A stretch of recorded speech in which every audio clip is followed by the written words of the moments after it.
বউ মারা গেছে, দীর্ঘশ্বাস ছাড়তেছিস কেন? আসসালামু আলাইকুম, কেমন আছেন সবাই? আজকে রক্ত সংবহনের আমাদের শেষ ক্লাস। এই ক্লাসটি আমি যখন মেডিকেল অ্যাডমিশন কোর্সে নিই, তাদের ফার্স্ট ক্লাস ছিল, তাদের 6টা ক্লাস লেগেছিল, প্রত্যেকটা ক্লাস ছিল 2.5 ঘন্টা 3 ঘন্টা করে। তোমাদের ক্লাসটা দিতে লাগলো 10টা, প্রায় 15 ঘন্টার মতো। তাদের লেগেছে 12-13 ঘন্টার মতো, তাদেরও 15 ঘন্টার মতো লেগেছে। তো যাই হোক, আমরা একটা চ্যাপ্টার অন্তত ভালোভাবে শেষ করতে পেরেছি। এরপর আমরা শুরু করব বোটানি নেক্সট ক্লাসে। তো তোমাদের যদি কোনো কথা থাকে আজকে ক্লাস শুরুর আগে একটু কমেন্টে বলো, কারণ আজকে ক্লাসটা ছোট। তোমাদের আজকে আমি কিছু প্রশ্ন নেব, প্রশ্নগুলো সলভ করব। কিউবিনে কিছু প্রশ্ন জমেছে, আমি ওখান থেকেও আজকে একটু কথা বলার চেষ্টা করব।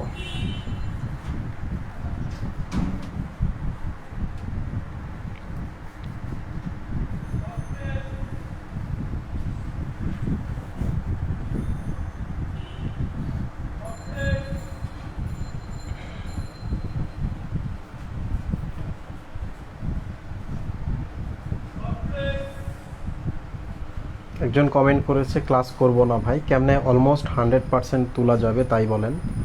বেসিক না, নম্বর আগে চাই। বেসিক না শিখলে নম্বরও পাবা না, 100%ও উঠাইতে পারবা না। বেসিক জানলে নম্বরও উঠাইতে পারবা, 100%ও উঠাইতে পারবা। পড়াও কম হবে, কষ্টও কম হবে। আর আমি এই টাইপের কোনো 2 ধরনের ক্লাস করাই না। একটা হচ্ছে ক্র্যাশ কোর্স করাই না, যে 2 মাসের মধ্যে সব কিছু শেষ করে দিতে। যেমন এই মুহূর্তে বিভিন্ন কোচিং সেন্টার এবং অনেকেই মেডিকেল ভার্সিটি অ্যাডমিশনের জন্য বা ইঞ্জিনিয়ারিং অ্যাডমিশনের জন্য কোর্স শুরু করেছে। তো 2-2.5 মাসের মধ্যে, আমি কিন্তু শুরু করিনি, আমি অনেক আগে শুরু করেছি এবং আমি নতুন করে ঘোষণা দিলে দেখা যেত যে 200-300 জন স্টুডেন্ট হতো আরও এক্সট্রা। তো আমার এই টাইপের প্ল্যান নাই, কারণ যেটা আমি করাইতে পারি না, করাইতে আমার ইচ্ছা করে না, সেটা আমি পড়াই না। সরি,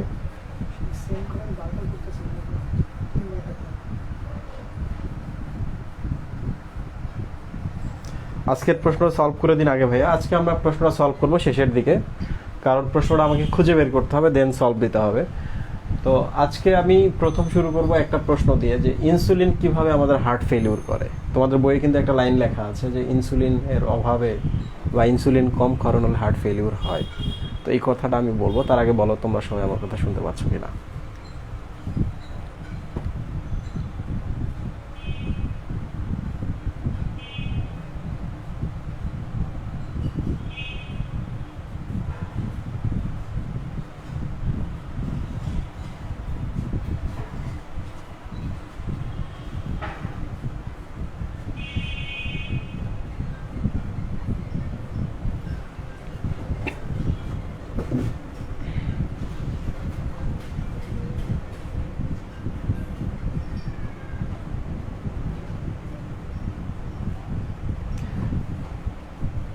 তোমরা কি আমার কথা শুনতে পাচ্ছ? তোমরা তো অনবরত কমেন্ট করে যাচ্ছ, কোনো রিলেটেড কমেন্ট নাই।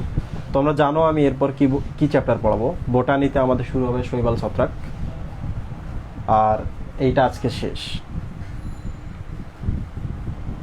ওকে, ঠিক আছে।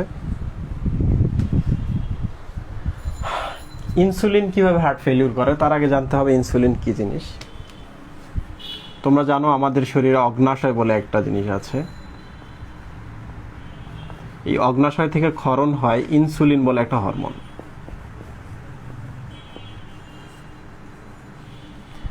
অগ্নাশয় থেকে ক্ষরণ হয় ইনসুলিন হরমোন। ইনসুলিনের আসলে কাজ কি? দেখো, তুমি খাচ্ছ খাবার, এই খাবারটা তোমার পরিপাকনালীতে ভেঙে যায়, পরিপাকনালীতে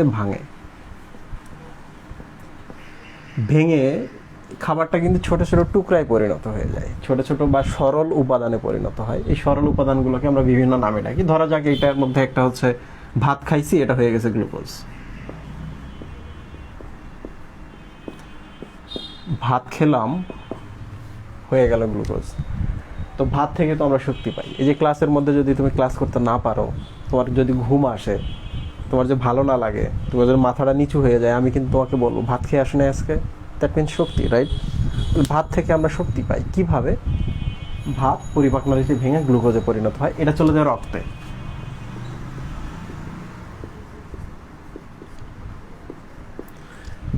চলে যায় রক্তে। এখন সে রক্তনালীতে ঘুরঘুর করে ঘুরে বেড়াচ্ছে, এগুলো হচ্ছে গ্লুকোজের দানা। তো রক্তনালীতে তো গ্লুকোজ থাকলে হবে না, থাকলে বরং বিপদ। একে কি করতে হবে? একে করতে হবে যে বিভিন্ন যে কোষগুলা আছে, এই কোষগুলোর ভেতরে প্রবেশ করাতে হবে। বোঝা গেল? তো এই যে কোষের ভেতরে ঢোকাবে, এই জন্য এখানে একজন গার্ড আছে, একজন টিকেট মাস্টার আছে, টিটি আছেন, যার কাজই হলো গ্লুকোজটাকে ধরে কোষের ভেতরে ঢোকানো, আর কোনো কাজ নাই। এই মাস্টারের নাম কি? ইনসুলিন। তাহলে যে রক্তনালী থেকে কোষে যায় কে? গ্লুকোজ। কে নিয়ে যাচ্ছে? Insulin, right? ওই বললা। এবার তুমি ভাবো তো যে এই কোষগুলা তো সব ধরনের কোষ হতে পারে। আমাদের নিউরন হতে পারে, আমাদের পেশি কোষ হতে পারে, আমাদের ত্বকের কোষ হতে পারে, চোখের কোষ, জিহ্বার কোষ, হৃৎপিণ্ডের কোষগুলো হতে পারে, রাইট? তাহলে ধরা যাক যে এই কোষটা হচ্ছে হৃৎপেশি বা হৃৎপিণ্ডের কোষ।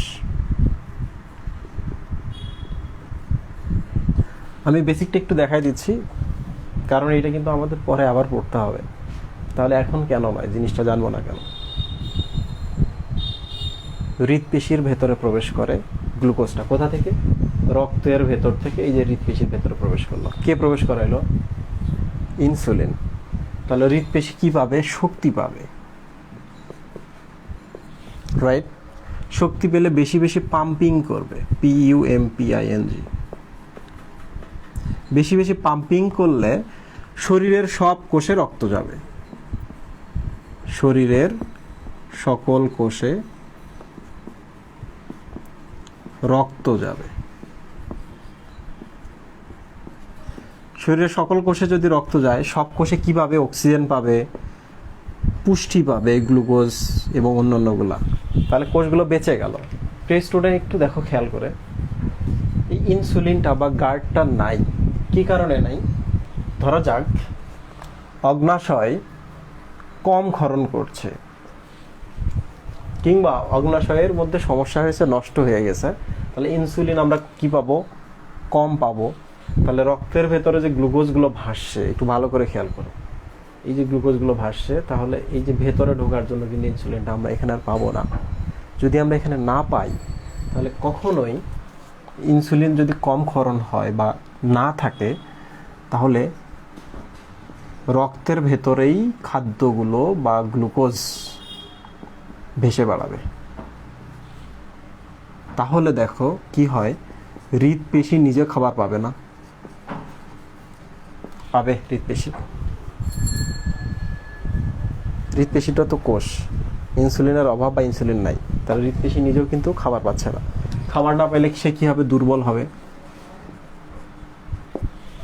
সে যদি দুর্বল হয়, তোমাদের বাসাতে হয়তোবা তুমি কিংবা তোমার ছোট কিংবা বড় ভাই বোন আছে যারা দুর্বল স্টুডেন্ট, নানা কারণে হতে পারে। একটা হতে পারে যে ভালো টিচারের সহচর্য কখনো পায়নি, দ্বিতীয়ত হতে পারে তার আসলে কোনো রোগ আছে, সাইকোলজিক্যাল ডিসঅর্ডার আছে তার জন্য। কিন্তু তারপরেও কিন্তু তুমি কিংবা তোমার বাবা মা তাকে পুশ করতেছে, কেন পড়তেছো না, কেন ভালো রেজাল্ট করছো না, আরো জোর দাও। হৃৎপেশিগুলো কিন্তু দুর্বল, হৃৎপিণ্ডকে তো সারা শরীরে রক্ত পাঠাতেই হবে, কিন্তু সে দুর্বল হয়ে গেছে। তখন সে কি করবে? গালটা ফোলানো শুরু করবে, ফুলিয়ে কাজ করা শুরু করবে, বিট দেওয়া, যেমনেই পারুক বিট দেওয়া শুরু করো, রাইট?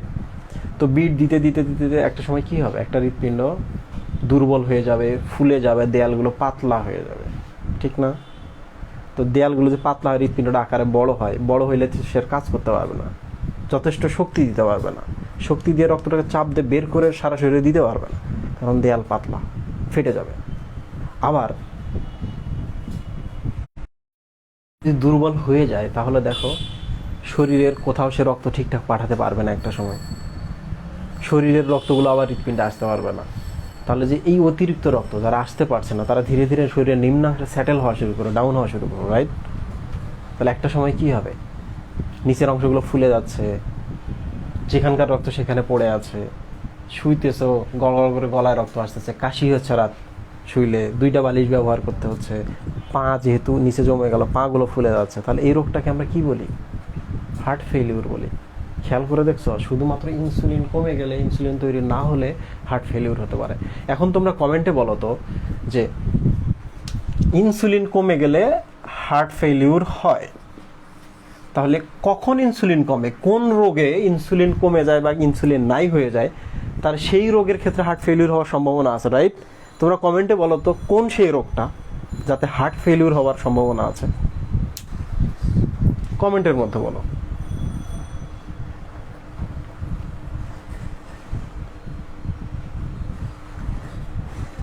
আজকের ভিডিও নেট কানেকশন খুব ক্লিয়ার।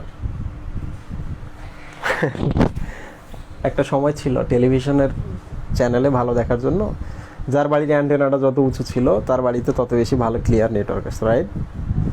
তো বড় বাঁশগুলো কালেক্ট করা হয়তো, বাগানের সবচেয়ে বড় বাঁশ, এই বাঁশগুলোর দামও ছিল বেশি বেশি, ঠিক না? আবার একটা লোক থাকতে হয়তো বাঁশের ওখানে, সে কিন্তু কখনো টেলিভিশন দেখার সুযোগ পাইতো না। ঘুরাও, এই পাশে ঘুরালে ক্লিয়ার আসতেছে, আরেকটু নাড়াইলে ঝিঝির করে আবার আসে। তো আমরা যারা 90s কিড তারা কিন্তু এটা দেখে আসছে। তোমরা দেখে আসছো অ্যান্টেনা? দেখে আসছ? তোমরাও 90s?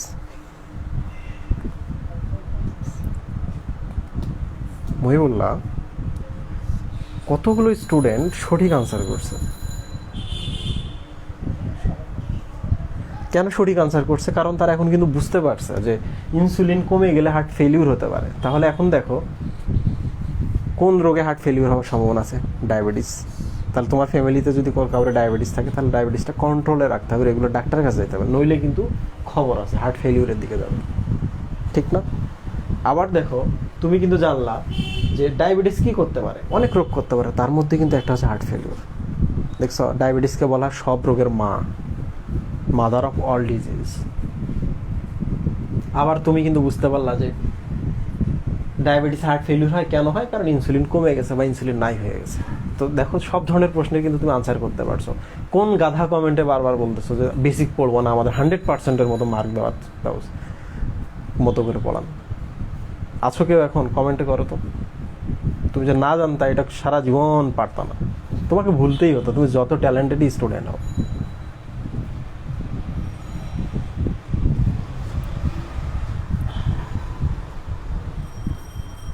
স্যার ডায়াবেটিস না, শুধু ডায়াবেটিস বলে রাখি, এটা হচ্ছে ডায়াবেটিস দুই ধরনের, ডায়াবেটিস মেলিটাস আর হচ্ছে ডায়াবেটিস ইনসিপিডাস।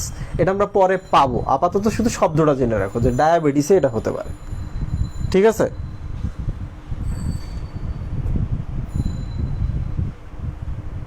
ওকে, তাহলে আমরা একটা প্রশ্নের উত্তর পেলাম যেটা আমরা আর কখনো ভুলবো না। হতে পারে এই প্রশ্নটি তোমার এইচএসসি ফাইনালে, কলেজে কিংবা এডমিশন পরীক্ষায় আসবে, তুমি একটা প্রশ্নের উত্তর দিয়ে তোমার লাইফটা চেঞ্জ করে দিতে পারবা। এভাবেই তো খুঁজে খুঁজে আনসার করতে হয়। সবাই কি আমার কথা বুঝতে পারছো?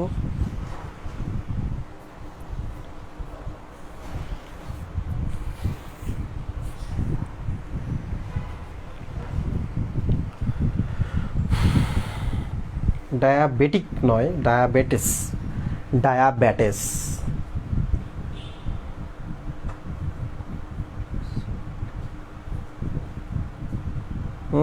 এখন বুঝছে যে গল্পের থেকে বেসিকটা খুব জরুরি। এটা কি কম ছিল গল্পের থেকে? কেমনে আসলে এই ঘটনাটা ঘটতেছে, মজা তো এই জায়গাতে পাগলা। এখন আমরা দেখবো ওপেন হার্ট সার্জারি। দেখো, তোমরা ডাক্তারই হও না, intermediate first year, second year কিংবা থার্ড ইয়ারে পড়ছো, কিন্তু তুমি এখন ওপেন হার্ট সার্জারি সম্পর্কে সব জেনে যাবে, একটা ধারণা অন্তত পাবা। এটা কিন্তু ফ্যামিলিতে কাজে লাগে। এখন আমরা পড়বো ওপেন হার্ট সার্জারি। তোমরা কমেন্টের মধ্যে একটা আনসার করো, সেটা হলো ওপেন হার্ট সার্জারি শব্দের অর্থ কি? হার্টটাকে বন্ধ করা নাকি হার্টটাকে ওপেন করা, কেটে ওপেন করা? ওপেন হার্ট সার্জারিতে আমরা কাটবো, হার্টটাকে কেটে অপারেশন করবো না হার্টটাকে বন্ধ রেখে অপারেশন করবো? তোমরা একটু কমেন্ট করে জানাও দ্রুত, কারণ এটা হচ্ছে ফার্স্ট কোশ্চেন এখানে।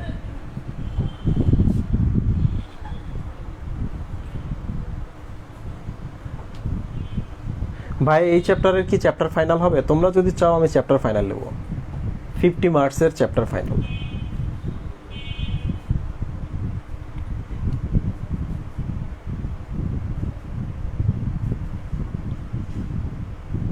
আচ্ছা, আমি কিসের ডাটা ব্যবহার করছি? রবির ডাটা দেখো কতক্ষণ পর আসে আমার এখানে। আচ্ছা, হ্যাপি এন্ডিং কেন লেখা? কারণ তুমি কখনো, তোমার যে 2 বছরের লাইফ চলে যাবে, যদি কখনো মানে ভাগ্য ভালো না হয়, তুমি কখনো এইভাবে পড়ার সুযোগটা পাবা না। কেউ তোমাকে 1 মাস পড়াবে না একটা চ্যাপ্টার। এই সাহসটা শুধু আমারই আছে যে এত এত স্টুডেন্টকে আমি 1 মাস ধরে একটা চ্যাপ্টার পড়াইতেছি। হার্ট ওপেন করা, কেটে, স্টারনাম কেটে। হ্যাঁ, আমি কিছু আনসার পেয়েছি। Mohibullah, look, open heart surgery শব্দটা কিন্তু দুইটা। ওপেন হার্ট সার্জারি শব্দ কিন্তু দুইটা, একটু ভালো করে খেয়াল করো। যেমন ওপেন শব্দটাকে আমরা আলাদা করে নিলাম। ওপেন মানে হচ্ছে বক্ষ ওপেন করা, হার্ট সার্জারি মানে এখন হচ্ছে হৃৎপিণ্ডে অপারেশন করব, হৃৎপিণ্ডে কাজ করব।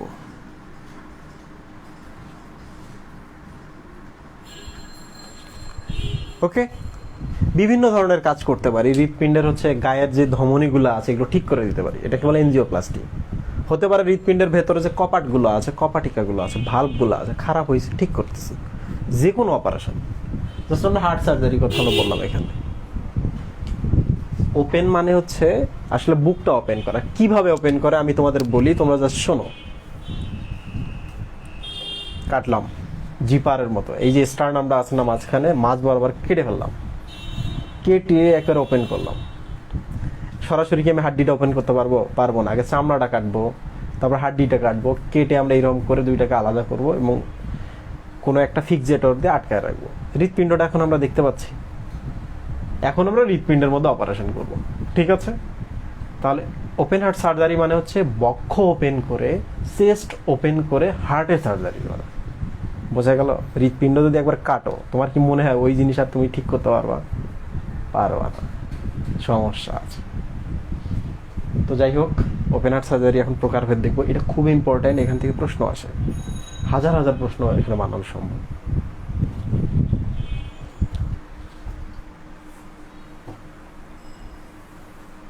লুক, তিনটা শব্দ আছে। ওপেন হার্ট সার্জারি তিন ধরনের।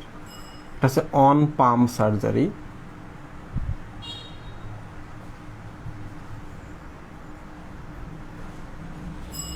দুই নম্বর হচ্ছে অফ পাম্প সার্জারি,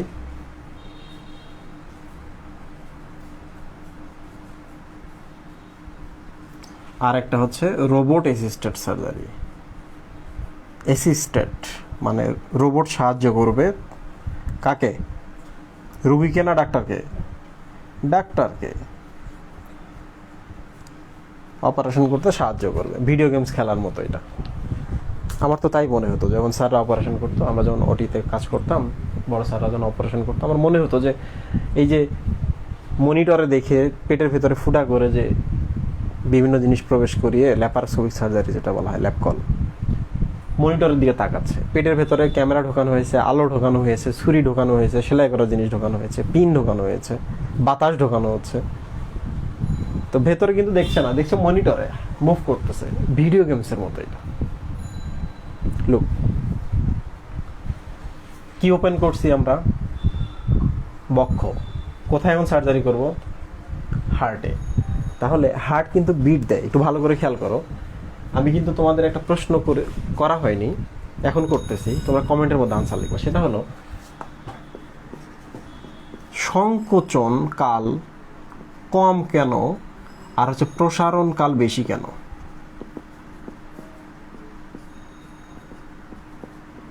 বেশি কেন? তোমরা এইটা হচ্ছে আনসার করবা। যেমন আমরা হচ্ছে যে হৃদচক্র পড়ে আসছি না, সংকোচন বা সিস্টল আর হচ্ছে প্রসারণ বা ডায়াস্টল। তো তোমরা একটু কমেন্টে বলো তো যে কেন সংকোচন কালটা কম, কেন প্রসারণ কালটা বেশি, একটু বলো। এইটার আনসার জানলে তোমাদের ভালো লাগবে।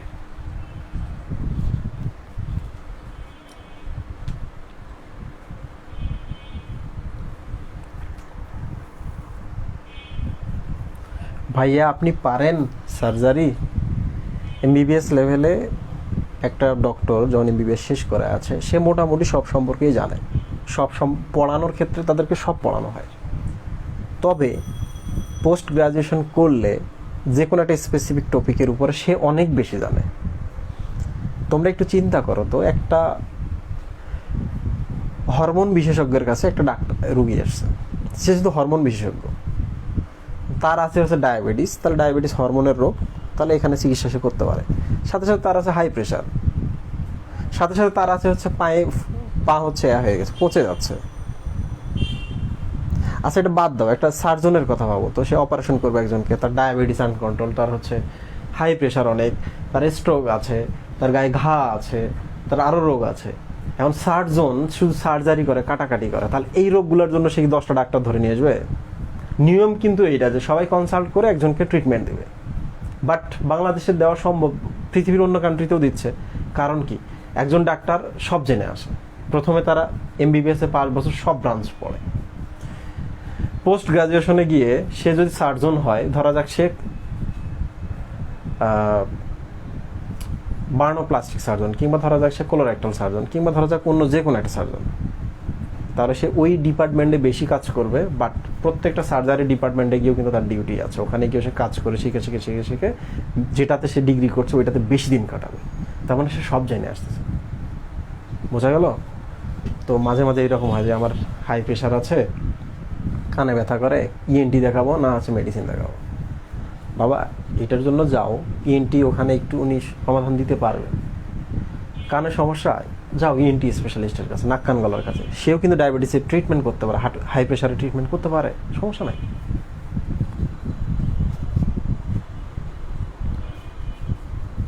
প্রসারণে রক্ত টেনে আনা লাগে, সংকোচনে চাপ দিয়ে রক্ত বের করে। সাবাস।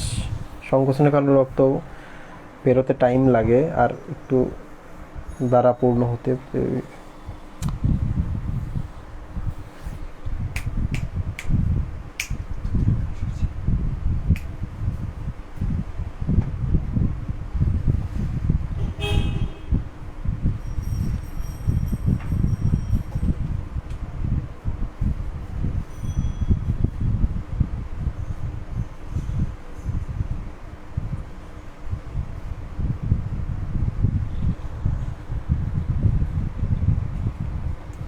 মাহমুদুল্লাহ রাজিন, সরি রুবা, তুমি সঠিক আনসার করেছো। সেটা হলো হার্টবিটটা কেমন দেখো, আমার হাতের দিকে দেখো। এটা হচ্ছে ধরো একটা হৃৎপিণ্ড, সংকোচন ধীরে ধীরে প্রসারণ, সংকোচন প্রসারণ, সংকোচন প্রসারণ, সংকোচন প্রসারণ। খেয়াল করছো সংকোচনটা খুব দ্রুত হয়। আচ্ছা দ্রুত যদি চাপ দেয় ভেতরে থাকা রক্তগুলো সাই করে বের হয়ে যাবে না? যাবে কি না?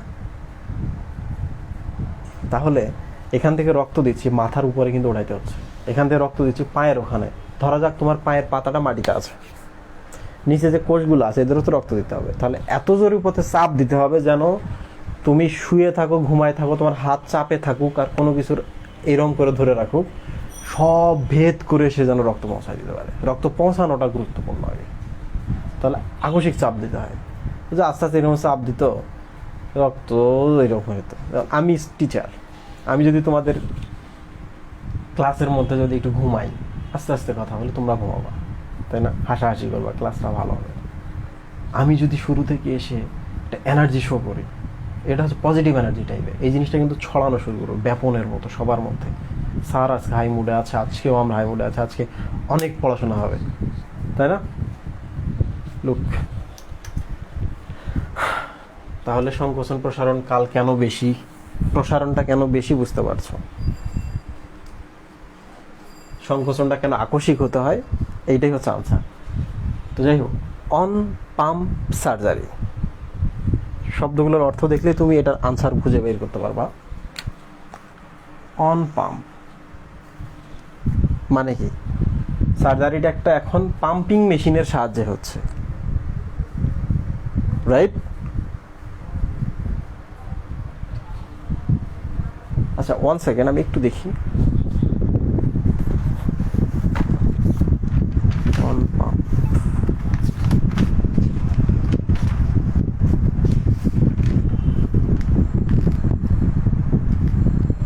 ঠিক আছে। আচ্ছা এটার মিনিংটা আমি এইভাবে তোমাদের বলি। একটা মানুষের বলা হয় যদি যে on drug, on drug, drug মানে ওষুধ, তাহলে সে এখন ওষুধের মধ্যে আছে, মানে তার এখন দিনকাল যাচ্ছে ওষুধ খেয়ে খেয়ে। অন এক্সারসাইজ,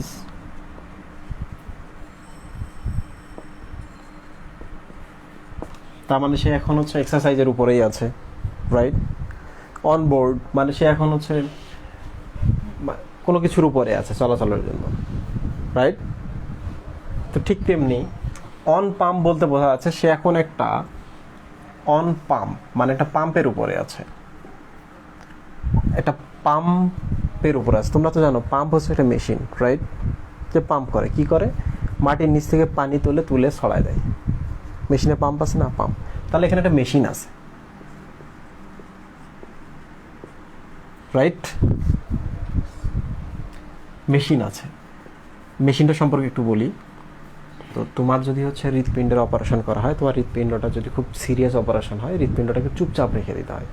সে চুপ করে থাকবে, নড়বে না, বিট দিবে না, কিছু করবে না, ঠিক আছে? দরজা বন্ধ করো, ক্লোজড, সিট কিনে লাগানো।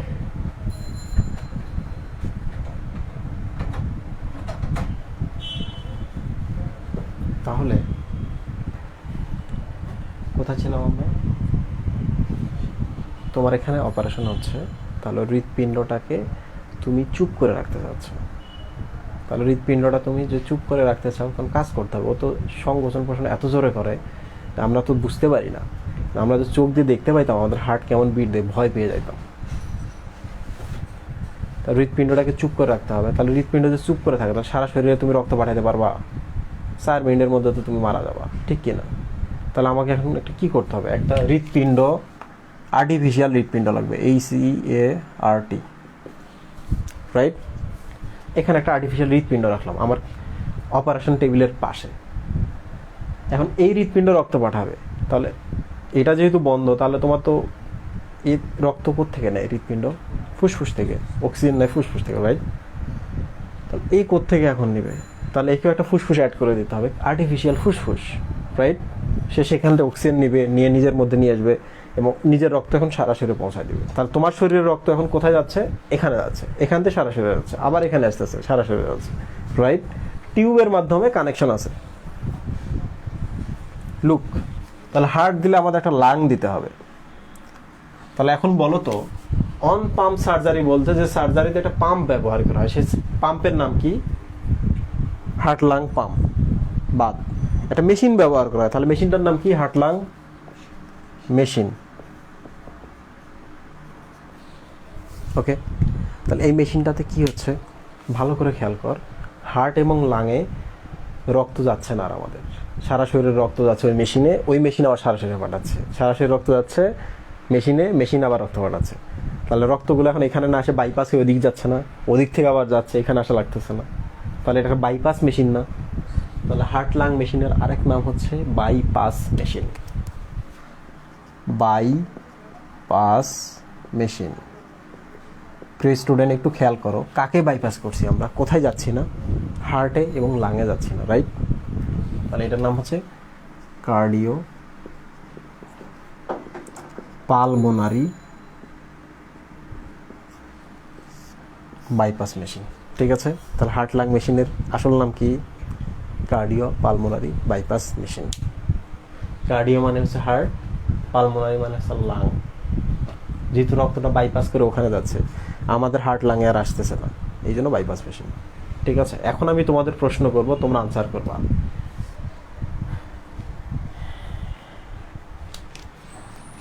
তাহলে আমরা একটা পেলাম তথ্য, দুটো পেলাম, তিনটা, চারটা তথ্য দেব। সেটা হচ্ছে এখানে কি বিট থাকবে? আমাদের হার্টে কি বিট থাকবে? কমেন্ট করে একটু জানাও তো। মেশিন একটা ব্যবহার করছি, ওখানে সব যাচ্ছে, তাহলে এখন আমরা হার্টে অপারেশন করছি, তাহলে হার্ট এখন চুপচাপ নিস্তেজ, তাহলে হার্টে বিট আছে? বিট নাই, স্পন্দন নাই, হার্ট আর এরকম করতেছে না, তাহলে বিট নাই, রাইট? কেন নাই? কারণ আমরা হার্ট ব্যবহার করছি একটা আর্টিফিশিয়াল, শেষ। তাহলে এবার আমরা আসি অফ পাম্পে। একটু ভালো করে খেয়াল করো, এইটার সাথে আমরা তুলনা করি। সেটা হলো অন পাম্প মানে পাম্প বা একটা মেশিন ছিল, হার্ট লাং মেশিন। তাহলে অফ পাম্পে মানে এখানে মেশিন নাই,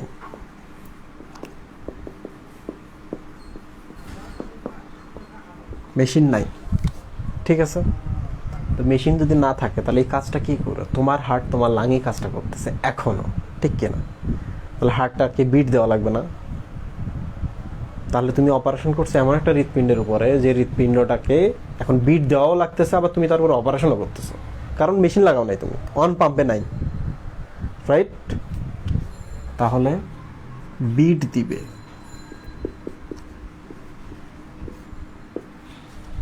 ঠিক আছে? তাহলে এখন একটা কথা হচ্ছে, কোনোভাবে যদি আমরা হার্ট বিটটা, যেহেতু অপারেশন করতেই হচ্ছে, মেশিন যেহেতু নাই, হার্টটা বিট দেওয়াও লাগতেছে, কোনোভাবে আমাদের সুবিধার জন্য একটা কাজ করতে পারি না, বিটটা একটু কমালে ভালো, তাহলে আর সে কষ্ট দিবে না, একটু নিস্তে, চুপচাপ নিস্তে, অল্প একটু হবে, অপারেশন করতে ভালো, রাইট? তাহলে এখন বলতো কেমনে আমরা এটা কমাবো? ওষুধ বা অন্য উপায়, নানাবিধ উপায় আছে হার্টবিট কমানোর, কমাইলাম। আচ্ছা, আমি এবার তোমাদের একটা প্রশ্ন করবো, তোমরা সবাই কমেন্টে আনসার করবো। সেটা হচ্ছে এই দুইটার মধ্যে কোনটিকে বিটিং বিটিং হার্ট বলা হয়, বিটিং হার্ট সার্জারি। কমেন্টের মধ্যে বলো প্রথম দুইটার মধ্যে কোনটিকে বিটিং হার্ট সার্জারি বলা হয়, মানে হৃদস্পন্দন দিচ্ছে এই সময় আমরা হার্ট সার্জারি করছি।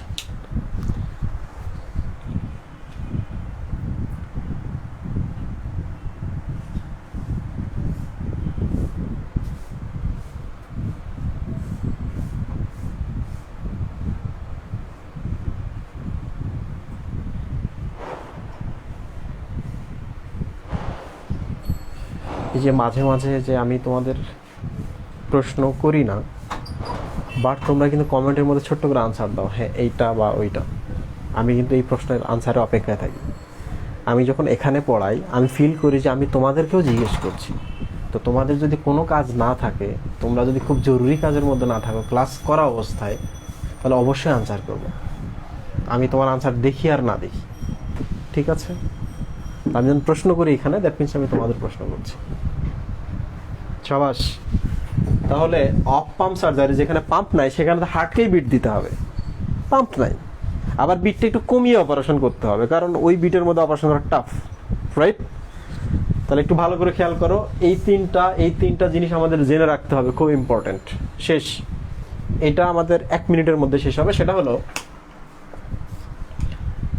সার্জন অপারেশন করবে, তো ভালো হচ্ছে যে যন্ত্রের সাহায্য নেওয়া, রোবটের সাহায্য নেওয়া। রোবট মানে যে যেমন হাত পা এরম থাকবে তা না, জাস্ট উনি রোবোটিক হাতের সাহায্য নিতে পারে, কম্পিউটারাইজড এটার সাহায্য নিতে পারে। তো নিলে একটা সুবিধা, সেটা হচ্ছে যে জায়গায় উনি হাত দিয়ে কাটাছেঁড়া করতে পারবে না, সেখানে রোবটের হাত অনেক, মেশিন তো অনেক তীক্ষ্ণ সূক্ষ্ম হতে পারে, রাইট? তাহলে সেই দিকে হাত নাড়াচ্ছে, ওদিকে দেখা যাচ্ছে যে ওখানে কাজটা হচ্ছে। বোঝা গেল? তাহলে সূক্ষ্ম অপারেশনের সময় রোবটের যদি সাহায্য নেয় সার্জন, তাহলে এটা হচ্ছে robot assisted open heart surgery, right? Okay, আশা করি সবাই বুঝতে পেরেছ। জি, বিটিং হার্ট সার্জারি হচ্ছে অফ পাম্প সার্জারি।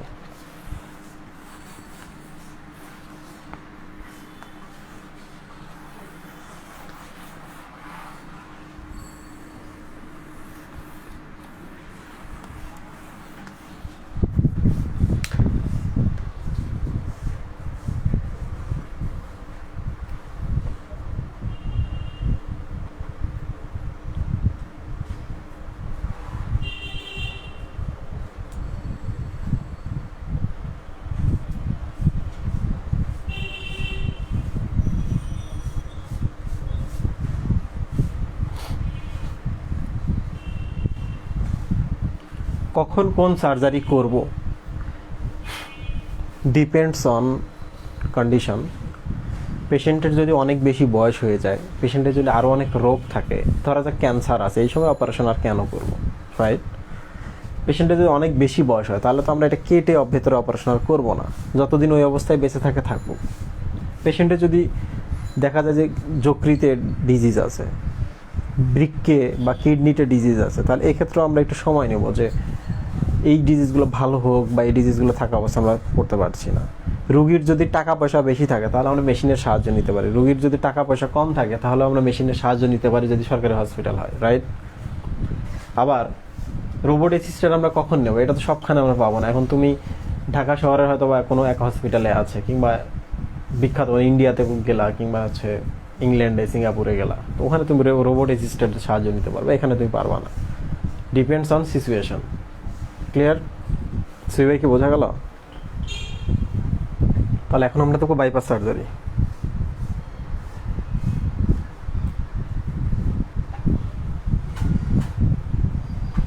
ভাইয়া বুক কেটে কি করে সার্জারি হয় বুঝলাম, কিন্তু কি করে কেটে ফেলে?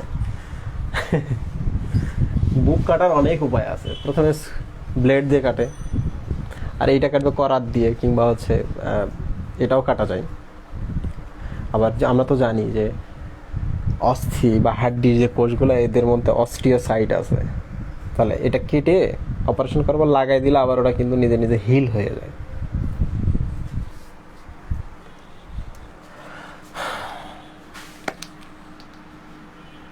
সেকেন্ড অপশন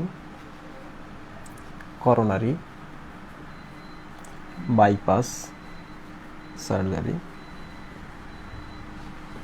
এটা খুব সহজ, ছোট, 4-5 মিনিটের মধ্যে শেষ হবে, একটু ভালো করে খেয়াল করো। করোনারি মানে হচ্ছে হৃৎপিণ্ড। হৃৎপিণ্ডের আসলে রক্তনালীকে বোঝায়। আমি তাহলে পুরোটা লিখলাম, করোনারি মানে হচ্ছে হৃৎপিণ্ড বা হৃৎপিণ্ডের রক্তনালী। নতুন পেন আছে রেড, দেন।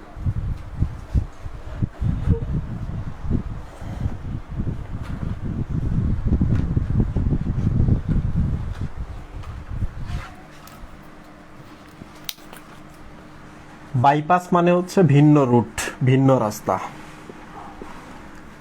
চলাচলের ভিন্ন রাস্তা।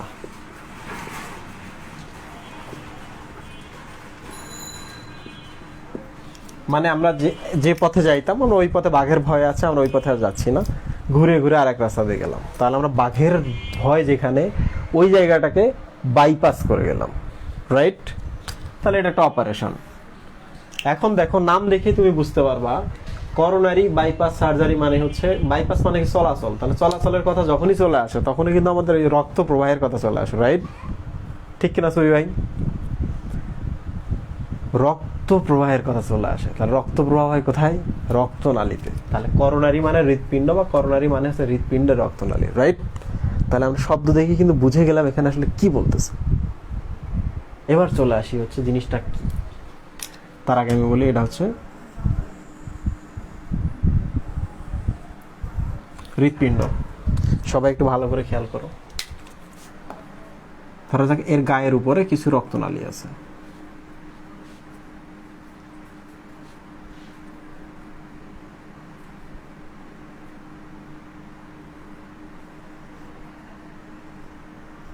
আমি একটু ছবি অ্যাড করলাম, ঠিক আছে? এটা হচ্ছে অ্যাওর্টা, অ্যাওর্টা থেকে একটা শাখা উৎপন্ন হয়ে এই পাশে যায়। একটু ভালো করে খেয়াল করো তো, সেটা হলো এই জায়গায় রক্তনালীটা, আমি একটু জুম করি, রক্তনালী, ওকে? এই রক্তনালীর ভেতরে এখানে হচ্ছে প্রথমে একটু কোলেস্টেরল বা চর্বি জমে গেল, রাইট? ভালো করে খেয়াল করো, কোলেস্টেরল বা চর্বি জমে গেল। এরপর হয় কি, যে তুমি যেখানে বসবা সেই জায়গায় একসময় শিকড় গজায় যায়। দেখো, তোমার বাবা মার বাসা হচ্ছে মেহেরপুরে, চাকরি সূত্রে থাকে সিলেটে, তোমার জন্ম হয়ে গেছে সিলেটে, তোমার বাবা মা কিন্তু সিলেটে চাকরি শেষ হয়ে মেহেরপুরে যাবে, কিন্তু তোমার কিন্তু সিলেটে শিকড় গজায় গেছে, সিলেট ছাড়া আর থাকতে ভালো লাগবে না, মেহেরপুরের প্রতি কোনো তোমার মায়া নেই। বোঝা গেল? তো এইরকম সিচুয়েশন হয় হচ্ছে কোনো কিছু আটকে গেলে। এই যে এখানে সে আছে, কিছুক্ষণের মধ্যে এটা কি ছিল, এটা হচ্ছে কোলেস্টেরল বা চর্বি ধরা যাক। তাহলে এখনই কিন্তু আমরা একটা প্রশ্নের আনসার দেখবো, আজকে যে প্রশ্ন হয়েছিল, চর্বি জমে গেল, এখন শিকড় গজা যাবে। শিকড় মানে হচ্ছে চারপাশে এরকম হচ্ছে তন্তু বা জালকের মতো হয়ে জিনিসগুলো আটকে যাবে। তোমরা তো জানো যে তন্তু বা ফাইবার বা ফাইব্রিন হচ্ছে প্রোটিন, তো চর্বি হলো প্রোটিন হলো। আমি বলেছিলাম যে এটা শক্ত হয়ে যেতে পারে, তাহলে শক্ত মানে কি? ক্যালসিয়াম। খেয়াল করছো? এই জন্য আজকে প্রশ্নে আমি দিয়েছিলাম যে প্লাগ যেটা জমে, এই জিনিসটার নাম কিন্তু প্লাগ, তাই না? এটা কোথাও থেকে পানি বের হচ্ছে, তুমি ওখানে কোনো একটা দিয়ে পানিটা আটকায় দিলে, ওই জিনিসটার নাম প্লাগ। তাহলে এটাও একটা প্লাগ। কেমন প্লাগ? অ্যাথেরোমা। অ্যাথেরোমা মানে কি? আটার দলা। তাহলে এটা আটার দলা হয়েছে না এটা একটা? তাহলে এটা হচ্ছে অ্যাথেরোমা টাইপের প্লাগ, এই জিনিসটা। তাহলে এই অ্যাথেরোমাতে কি কি আছে, বা প্লাগটাতে কি কি আছে? এই তিনটা জিনিস আছে। কি নাই? শর্করা নাই। একটা প্রশ্নের উত্তর পেয়েছি। তো পুরোটার নাম কিন্তু হচ্ছে অ্যাথেরোম্যাটাস প্লাগ। আশা করি সবাই বুঝতে পেরেছো। তাহলে রক্তনালীর ভেতরে যদি অ্যাথেরোমাটাস প্লাক হয়ে যায় তাহলে রক্তনালীর প্রবাহটা কি হয়, বিঘ্নিত হয়, এই পাশে আর আসতে পারে কম। তাহলে এদিককার কোষগুলো, এটা তো এখানকার ছবি, তাহলে এই যে এখানকার পেশি কোষগুলো, এখানকার পেশি কোষগুলো এই পাশে রক্তটা কম পাবে, কারণ এই জায়গার রাস্তাটা অ্যাথেরোমাটাস প্লাক জমে ব্লকের মতো হয়ে গেছে। ঠিক বোঝা গেল? এবার একটু ভাবো, একটা সময় কিন্তু এই অ্যাথেরোমাটাস প্লাকটা, আটার দলার মতো এই জিনিসটা খুব শক্ত হয়ে যাবে, হার্ড হয়ে যাবে, তখন আমরা এটা কি বলবো? স্ক্লেরোসিস, মানে কি হার্ডেনিং হয়ে যাওয়া, শক্ত হয়ে যাওয়া। লাস্ট ক্লাসে আমি বলছি সিস্টেমিক স্ক্লেরোসিস, সারা শরীরের তন্ত্রগুলো শক্ত হয়ে যায় সিমেন্টের মতো। ক্যালসিয়াম জমছে, প্রোটিন জমছে, এটা তো শক্ত হবেই। স্ক্লেরোসিস কি? স্ক্লেরোসিস অ্যাথেরোমা জমে হয়েছে, এই জন্য এটার নাম হচ্ছে অ্যাথেরোস্ক্লেরোসিস, কিংবা যেহেতু ধমনীতে বা আর্টারিতে হয়েছে এই জন্য এটার নাম হচ্ছে আর্টারিওস্ক্লেরোসিস। বোঝা গেল? ধমনীতে যদি হয় আর্টারিওস্ক্লেরোসিস, যেহেতু অ্যাথেরোমা জন্মে বা আটার দলার মতো কোনো কিছু এখানে গিয়ে শক্ত হয়ে গেছে, এই জন্য এটার নাম অ্যাথেরোস্ক্লেরোসিসও বলা হয়। একই কথা, শেষ। প্লাকটার নাম কি? অ্যাথেরোমাটাস প্লাক। জিনিসটার নাম কি? অ্যাথেরোমা, কারণ এখানে যে এই জিনিসগুলো আছে। কোথায় হয়েছে? ধমনীতে। তাহলে আমরা এই ধমনীটাকে কি বলতে পারি? আর্টারিওস্ক্লেরোসিস, কারণ শক্ত হয়ে গেছে, হার্ড হয়ে গেছে। স্টুডেন্টরা একটু ভালো করে খেয়াল করো তো, রক্ত প্রবাহটা ছিল কোন দিক থেকে? এদিক থেকে এই দিকে। ভালো করে খেয়াল করো তো, এটা ধীরে ধীরে যে ব্লক হয়ে যায়, তাহলে অক্সিজেন প্রবাহ এখানকার কোষগুলোতে বেড়ে যাবে না কমে যাবে? কমে যাবে। তাহলে এই কোষগুলো তখন কান্নাকাটি করবে না? একটু ব্যথা হবে না তাদের? খাবার পাচ্ছি না, ওই যে বলছিলাম প্রেমে পড়লে ব্যথা বা ইস্কে পড়লে ব্যথা, আর এই ঘটনার নাম একই জিনিস, ইস্কেমিয়া। অক্সিজেনের অভাবে মানে অভাবের যে দশাটা, এইটার নামই হচ্ছে ইস্কেমিয়া। CHAE, ইস্কায়ে মিয়া। মিয়া মানে কিন্তু রক্ত। সুফি মিয়া বুঝতে পেরেছেন? সুফি ভাই বুঝতে পেরেছেন? মিয়া মানে কিন্তু রক্ত, রক্তের অভাবে বলা হয় ইস্ক মিয়া। প্রিয় স্টুডেন্ট, সবাই বুঝতে পেরেছো? তোমরা কি ব্রেক চাও? এই টপিকটা 2-3 মিনিট আছে, পড়ালে ব্রেকটা হবে।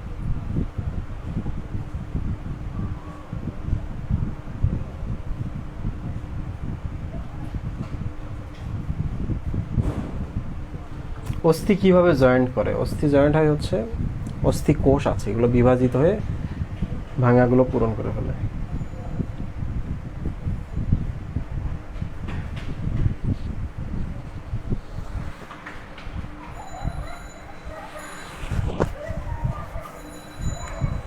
ব্রেক চাই না স্যার, নো ব্রেক। কমবে, মরে যাবে। কি কমবে, কি মরে যাবে? ব্রেক চাই। আর তোমরা যারা ব্রেক চাও তাদের জন্য আমি একটা কথা বলি, যে টপিকটা কিন্তু শেষ হয়ে গেছে বাইপাস সার্জারি, এখন শুধু 2টা কথা বললেই শেষ। সেটা হলো, এই জায়গাটা আমি কি করবো এখন? দেখো, আমি এখন করব কি, এই রক্তনালীটা যেহেতু শক্ত হয়ে গেছে সিমেন্টের মতো, এই রক্তনালীটাকে আর ঠিক করতে গেলে রক্তনালীটা ছিঁড়ে যাবে, ভেঙে যাবে, ফেটে যাবে, রাইট? তাহলে আমি এক কাজ করবো, আমি আরেকটা রক্তনালী নিয়েছি এরকম। কোত্থেকে? ভালো করে খেয়াল করো, এই জায়গা থেকে। বুক থেকে নিতে পারি, উদর থেকে নিতে পারি, হাত থেকে নিতে পারি, পা থেকে নিতে পারি। বোঝা গেল? বুক, উদর, হাত, পা। শরীরে আর কোনো জায়গা বাকি আছে? মাথাটাই কিন্তু বাকি আছে। তাহলে এই 4 জায়গা থেকে আমরা একটা রক্তনালী তুলে নিয়ে আসলাম, এনে এখানে কানেকশন দিলাম, দিয়ে ভালো করে খেয়াল করো, সে যে জায়গায় যাইতো দেখো আমরা সেই জায়গায় পাঠাই দিলাম। এই রাস্তা যদি ব্লক হয়, কিছু হয়, তার আর সমস্যা আছে? রক্ত এখান থেকে এবার যে পাশে এখানে চলে যাবে। বোঝা গেল? বাইপাস করলাম না আমরা এখানে, এই জায়গাটাকে, ব্লক হওয়া জায়গাটাকে বাইপাস করলাম না? কুমিল্লাকে বাইপাস করে আমরা মাঝে মাঝে যেমন চট্টগ্রাম যাই, তো এইটা হচ্ছে সেই কুমিল্লা বাইপাস। বোঝা গেল? তো এটাই হচ্ছে করোনারি বাইপাস সার্জারি।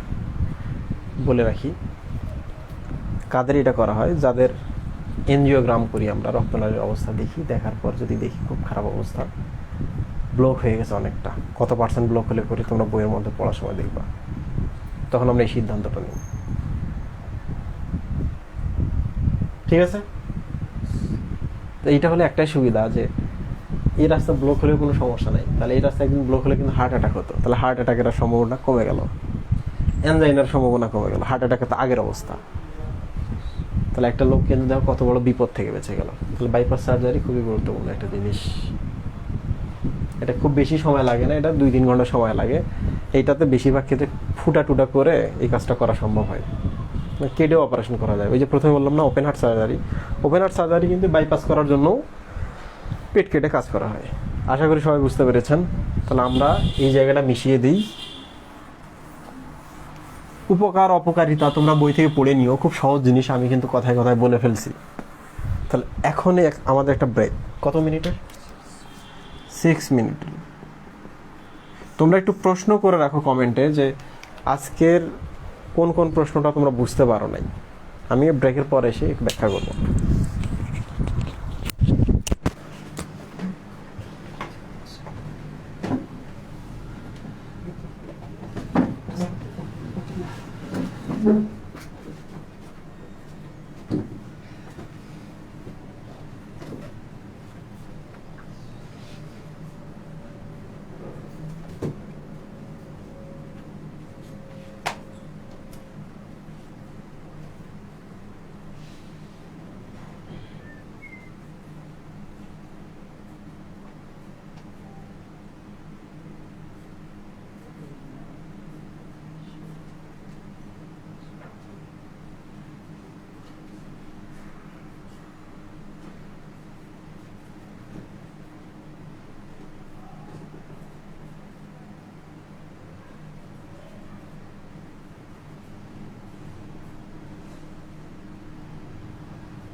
আজকের ব্রেক শেষ, আমরা আবার ফিরে আসছি। তো এখন আমরা একটু ক্লাসের এক্সামের কোশ্চেন নিয়ে কথা বলবো। 16টা কোশ্চেন আছে, 5-7 মিনিট সময় লাগবে। কোনটি হৃৎপিণ্ডের রোগ নয়? এখানে একটা রোগ আছে, দেখো, হার্ট ভালভ ডিজিজ। তাহলে হার্টের ভালভের ডিজিজ। কার্ডিও মায়োপ্যাথি, কার্ডিও মানে হৃৎপিণ্ড, দেখেই বুঝতে পারছো। মায়ো মানে হচ্ছে পেশি। কনজেনিটাল হার্ট ডিজিজ, জন্মসূত্রে যেগুলো আসে। কনজেনিটাল মানে হচ্ছে জন্মসূত্র পাওয়া, মায়ের পেট থেকে নিয়ে আসছো। এখানে একটা অপশন আছে প্লুরাইসি, এটা হচ্ছে প্লুরোসি। প্লিউরা এটা হচ্ছে ফুসফুসের আবরণ। ফুসফুসের আবরণ পরের চ্যাপ্টারে গিয়ে আমরা এটা পাবো। তো কখনো যদি ফুসফুসের আবরণে জীবাণু সংক্রমণ করে, মানে জীবাণু আক্রমণ করছে, সাথে কিছু ঘটাচ্ছে, এটাকেই বলা হচ্ছে সংক্রমণ, মানে আক্রমণের সঙ্গে কিছু একটা ঘটানো। তো বুঝতেই পারছো যে এটা হার্টের ডিজিজ না, এটা ফুসফুসের ডিজিজ। হৃৎপিণ্ডের ধমনী সরু হয়ে যাওয়াকে কি বলে? আমি কিন্তু বলেছি, দেখো, অ্যাথেরোস্ক্লেরোসিস, মানে অ্যাথেরোমা বা আটার দলা দ্বারা যদি রাস্তাটা ব্লক হয়ে শক্ত হয়ে যায়, এইটা। পরের কোশ্চেনেই ছিল যে হৃৎপিণ্ডের ধমনী সরু হয়ে হৃৎপেশিতে যদি পর্যাপ্ত অক্সিজেন না যায়, ওই যে কাউরে ভালোবাসো, সে তোমারে পাত্তা দিচ্ছে না, তা কী হবে? ইস্কে তুমি ব্যথা পাচ্ছ, ঠিক তেমনি অক্সিজেন বা না যদি আসতে পারে, তাহলে আমরা এখানে ব্যথা পাবো। এটাকে বলবো ইস্কেমিয়া। অ্যানজাইনা কতক্ষণ স্থায়ী হয়? দেখো, অপশনে লাস্ট অপশনটা দেওয়া আছে 5 মিনিট থেকে আধা ঘন্টা। 5 থেকে 30 সেকেন্ড অনেকে দাগিয়েছো, তাহলে এগুলো হচ্ছে ট্রিক, এগুলো হচ্ছে তোমাকে আটকে দেওয়া। প্রথমটা 5 থেকে 10 মিনিট না, 5 থেকে 10 মিনিট না, 5 থেকে তো 30 মিনিট। পরের অপশনে গিয়ে দেখছো 5 থেকে 30 লেখা, তুমি দাগাই দিছো, ধরা খেয়ে গেছো। 4টা অপশনে দেখতে হবে, প্রত্যেকটা শব্দ পড়তে হবে। তার আগে গুরুত্বপূর্ণ হচ্ছে প্রশ্নটা কি বলছে এইটা দেখা। প্লাক গঠন করে না, কিছুক্ষণ আগে কিন্তু আমি বলছি, ক্যালসিয়াম, কোলেস্টেরল বা চর্বিগুলা, আর হচ্ছে প্রোটিনগুলো জাল ডালগুলো তৈরি করে জিনিসটাকে আটকে রাখে এক জায়গায়। করোনারি অ্যাথেরোমা হৃৎপিণ্ডের ধমনীপথ পুরোপুরি বন্ধ করে দিলে কোন রোগ দেখা দেয়? রাস্তা যদি বন্ধ হয়ে যায়, তাহলে অক্সিজেন এবং পুষ্টির অভাবে কোষগুলো মারা যাওয়া শুরু করে, বা ইনফার্কশন হয়, এটাকে বলা ইনফার্কশন। অক্সিজেন ও পুষ্টির অভাবে কিছু মরে যাওয়া, মায়োকার্ডিয়াল ইনফার্কশন। দেখো, মায়ো মানে পেশি, কার্ডিয়াল মানে হচ্ছে হৃৎপিণ্ডের পেশি, ঠিক আছে? মায়োকার্ডিয়াল মানে হৃৎপিণ্ডের পেশি। ইনফার্কশন মানে কি? অক্সিজেনের অভাবে এই পেশি যেগুলো আছে এগুলো মরে যাওয়া শুরু করে, পচে যাওয়া শুরু করে, তো এটাই হচ্ছে ইনফার্কশন। তাহলে একটু জিনিস খেয়াল করো, কয়েকটা জিনিস আমি দেখাই একসাথে। কোষ এগুলা যদি রাস্তা বন্ধ হয়ে যায় এটাকে আমরা বলবো হচ্ছে অ্যাথেরোস্ক্লেরোসিস। যে জিনিসটা দ্বারা আটকে গেল এটার নাম হচ্ছে অ্যাথেরোমা, তাই এটাকে আমরা প্লাকও বলতে পারি। যদি কম যায় তাহলে ইস্কেমিয়া, যদি একবারে বন্ধ হয়ে যায় তাহলে মরে যাওয়া শুরু করবে, তাহলে এটার নাম হচ্ছে হার্ট অ্যাটাক বা মায়োকার্ডিয়াল ইনফার্কশন। বোঝা গেল? তোমরা কি আমার কথা বুঝতে পারছো? একটু কমেন্টে জানাও তো। একটা প্রশ্ন ছিল, ইনফার্কশন হলো পর্যাপ্ত রক্ত প্রবাহের কারণে টিস্যুর মৃত্যু। এটা আসলে অপর্যাপ্ত রক্তের কারণে টিস্যুর মৃত্যু, এটা মিথ্যা। মায়োকার্ডিয়াল ইনফার্কশনের লক্ষণ নয়, তোমরা তো জানোই মায়োকার্ডিয়াল ইনফার্কশন মানে হচ্ছে হার্ট অ্যাটাক। হার্ট অ্যাটাকের লক্ষণ নয় কোনটি? ওই যে বমি হয়, বউ ঘুমে ঘন ঘন বমি করে। বতে হচ্ছে বুকে ব্যথা, অপশন আছে, বমিতে বমি, অজ্ঞান হয়ে যাওয়া। হার্টের তো অজ্ঞান হওয়ার সম্ভাবনা নাই। মাথায় যদি স্ট্রোক হয় তাহলে অজ্ঞান হতে পারে। তাহলে দেখো তোমরা কিন্তু এখানে পেলা যে হার্ট অ্যাটাক এবং স্ট্রোকের মধ্যে একটা প্রধান পার্থক্য, সেটা হচ্ছে অজ্ঞান হয়ে যায় এইটাতে, স্ট্রোকে, রাইট? তাহলে আমি যদি কখনো বলি অজ্ঞান হয়ে যায়, কখন? স্ট্রোকে না হার্ট অ্যাটাকে? স্ট্রোক। এটা পার্থক্য কিন্তু, এটা হার্ট ফেলিউরের কারণ নয়। দেখো দেওয়া আছে যে ধমনির গহ্বরে যে কোলেস্টেরলটা জমে যায়, তাহলে এমনিতেই অক্সিজেন কম পাবে হৃৎপিণ্ডের পেশিগুলো, তো অক্সিজেনের অভাবেই সে দুর্বল হওয়া শুরু করবে, কিন্তু তাকে তো চাপ দিয়ে পাঠাতেই হচ্ছে। এইটার ব্যাখ্যা আমি শুরুতে বলেছিলাম। পর্যাপ্ত ইনসুলিন তৈরি না করলে বয়ে আছে, হৃৎপিণ্ডে জন্মগত সংক্রমণ থাকলে, জন্মগত যদি অসুখ থাকে হৃৎপিণ্ডে, তাহলে হার্ট ফেলিউর হতে পারে, বয়ে দেওয়া আছে। হার্ট ফেলিউরে ফুলে যায় শরীরের নিম্নাংশ। নিষ্ক্রিয় অবস্থায় শ্বাসকষ্ট মানে এটাকে বলা হচ্ছে তুমি যখন চুপচাপ আছো, কিছুই করছো না, মানে নিষ্ক্রিয়, তখনও শ্বাসকষ্ট হচ্ছে, ঠিক আছে? তাহলে বিশ্রামের সময় শ্বাসকষ্টটাই হচ্ছে নিষ্ক্রিয় শ্বাসকষ্ট, ঠিক আছে? তো এটা কখন হয়? যখন হৃৎপিণ্ড বা হার্ট ফেলিউর অনেক বেশি হয়ে যায়, তখন এটা। রক্তনালী ব্লক দেখতে কোন টেস্ট করা হয়? Coronary angiogram. করোনারি মানে হচ্ছে হৃৎপিণ্ড, রক্তনালী। এনজিও মানে হচ্ছে রক্তনালী, তাহলে এনজিওগ্রাম মানে হচ্ছে রক্তনালীর অবস্থা দেখার টেস্ট। ট্রোপোনিন আই কেন করা হয়? হার্ট অ্যাটাক হলে হসপিটালে গিয়ে প্রথম আমরা ইসিজি করি, দেখি হার্ট অ্যাটাক হচ্ছে, এরপর কনফার্ম করার জন্য আমরা ট্রোপোনিন আই বলে একটা টেস্ট করি। তোমাদের বইয়ে দেওয়া আছে, দেখিও। তোমরা পড়ো না, আমি যতটুকু পড়াই তোমরা এর বাইরে একটা লাইনও পড়ো না, এই জন্য আজকে তোমরা ধরা খেয়ে গেছো। হৃদস্পন্দন বেড়ে গেলে কোন রোগ হয়? আমি তো বলেছিলাম যে হৃদস্পন্দন বেড়ে যাওয়া, কমে যাওয়া, এই জিনিসগুলোকে আমরা বলবো কি? ছন্দ ঠিকঠাক নাই, রিদম ঠিকঠাক নাই। প্রত্যেক মিনিটে তো একটা নির্দিষ্ট পরিমাণ দেবে, রাইট? গড়ে তো খুব বেশি হয়ে গেছে কিন্তু কম হয়ে গেছে, মানে কি রিদম ঠিকঠাক নাই। রিদম, তার পুরো নাম হচ্ছে অ্যারিদমিয়া। তোমরা সিনেমায় দেখো না যে ওই যে হঠাৎ করে একজন মানুষ শুয়ে আছে, দুইটা আয়রন করা মেশিন নিয়ে এসে বুকের মধ্যে লাগাই দেওয়া হচ্ছে, কখন দেয়? এটা এই অ্যারিদমিয়া হলে দেয়। ঠিকঠাক ছন্দ নাই, তাহলে কারেন্ট প্রবাহ আকস্মিক দিয়ে একবার সব কিছু রিসেট দেওয়া বলা হয় এটাকে। রিসেট দিলে আবার ঠিক হয়ে যায়, বুঝছো?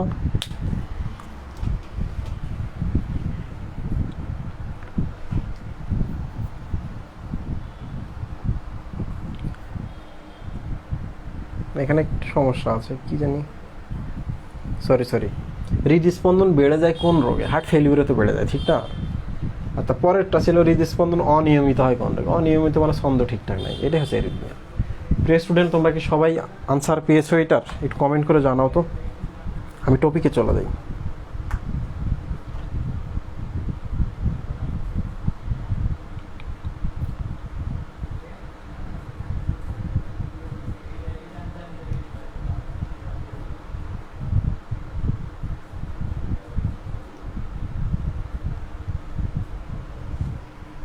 ভাই, হাত কি ফুলতে পারে হার্ট ফেলিউরে? আমি বলেছিলাম যে একটা নতুন ট্রিক শেখাই দিই তোমাদের। কাউরে যদি দেখো না চোখগুলো ফুলে আছে, মুখটা ফুলে আছে, তাহলে মনে করবা তার উপরে ফুলছে মানে নিচে সমস্যা, কিডনিতে। কারো যদি নিচে ফুলে তাহলে ভাববা যে উপরে সমস্যা হার্টে, আর কারো যদি সারা শরীর ফুলে যায় তাহলে মনে করবা যে এটা যকৃতে মাঝখানের কোনো একটা অঙ্গের প্রবলেম, এই জন্য সারা শরীর ফুলে গেছে। তাহলে উপরে ফুললে নিচের কিডনি দায়ী, শরীরের নিচের অংশ ফুললে উপরে হার্ট দায়ী, সারা শরীর ফুললে মাঝখানের যকৃৎ বা কলিজা দায়ী, রাইট?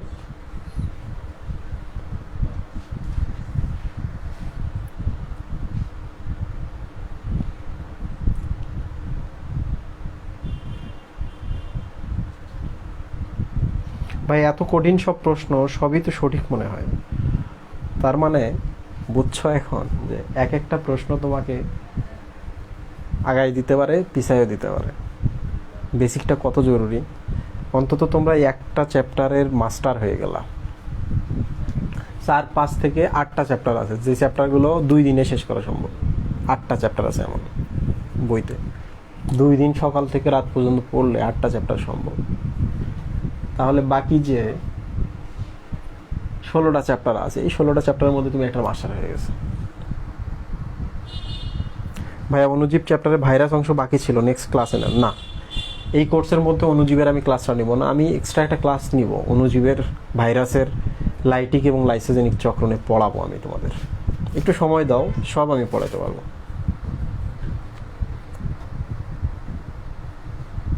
এই অকারণে কমেন্ট করার কারণ কি এইসব?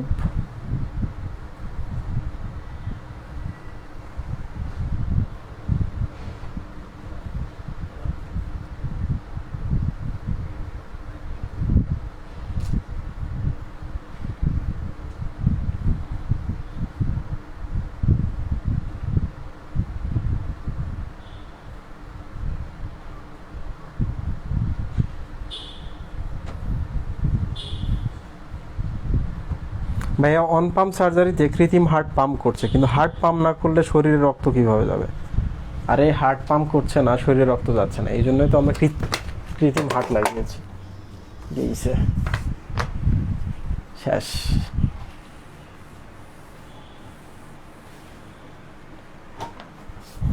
আজকে আমি তোমাদের এমন একটা টপিক পড়াবো, তোমরা মাথা কুল রাখো। এনজিওপ্লাস্টি তোমাদের পরীক্ষায় কিন্তু আসবে খুব বেশি বেশি, তো এটা একটু ভালো করে পড়া তোমাদের জরুরি। আস্তে আস্তে আমি পড়াচ্ছি।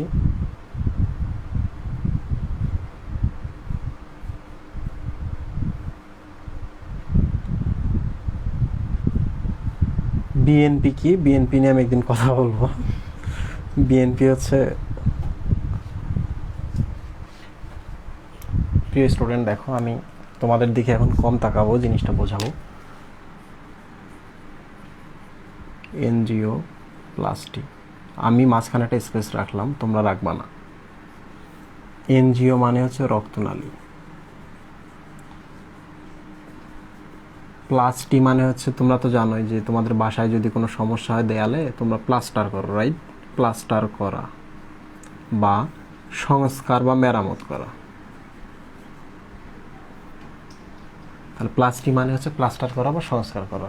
কি সংস্কার করা? রক্তনালী সংস্কার করা। তাহলে আমরা একটা রক্তনালী কখন সংস্কার করব? যদি দেখি আমরা এর ভেতরে কোনো কিছু জমে গেছে, আমরা এটাকে কেটে বের করে ফেলবো যে কোনোভাবে।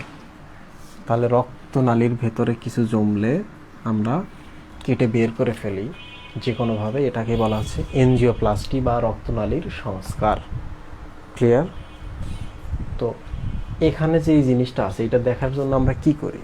আমরা একটা কাজ করি, সেটা হলো আমরা কিছু রং প্রবেশ করাই এটার ভেতর দিয়ে। আমাদের শরীরে ইনজেকশনের মাধ্যমে কিছু রং প্রবেশ করালাম, রক্তে এরা চলাচল করবে রঙগুলা। একটু ভালো করে খেয়াল করো, রঙগুলো এরকম করে থাকবে। তো তুমি যদি এই ছবি রং প্রবেশ করা মানুষের শরীরে বা এখানকার হচ্ছে রক্তনালীগুলাতে, তাহলে একটা ছবি পাবা, ছবিটা হবে এরকম। একটু ভালো করে খেয়াল করো। তাহলে তুমি কিন্তু দেখেই বুঝতে পারবা যে এই জায়গাতে কিছু একটা আছে, এই জন্য এই জায়গায় রং যায়নি, ঠিক না? এই যে রংটা কিন্তু এইভাবে বিন্যস্ত হয়েছে, ঠিক না? তার মানে এই যে এইটা আছে বলে এই জায়গায় রং যায়নি। তাহলে এই ছবিটা আমরা পেলাম কখন? পেলাম যখন আমরা এই এনজিও বা রক্তনালীগুলো টেস্ট করলাম। তাহলে এটার নামই হচ্ছে এনজিওগ্রাম। এনজিওগ্রাম তাহলে রং প্রবেশ করে টেস্ট করার নাম কি? রক্তনালীর অবস্থা দেখার প্রক্রিয়ার নামই হচ্ছে এনজিওগ্রাম। কোথাকার রক্তনালী দেখছি আমরা? যদি পায়ের দেখি তাহলে আমরা বলবো এনজিওগ্রাম অফ ফুট, পায়ের এনজিওগ্রাম।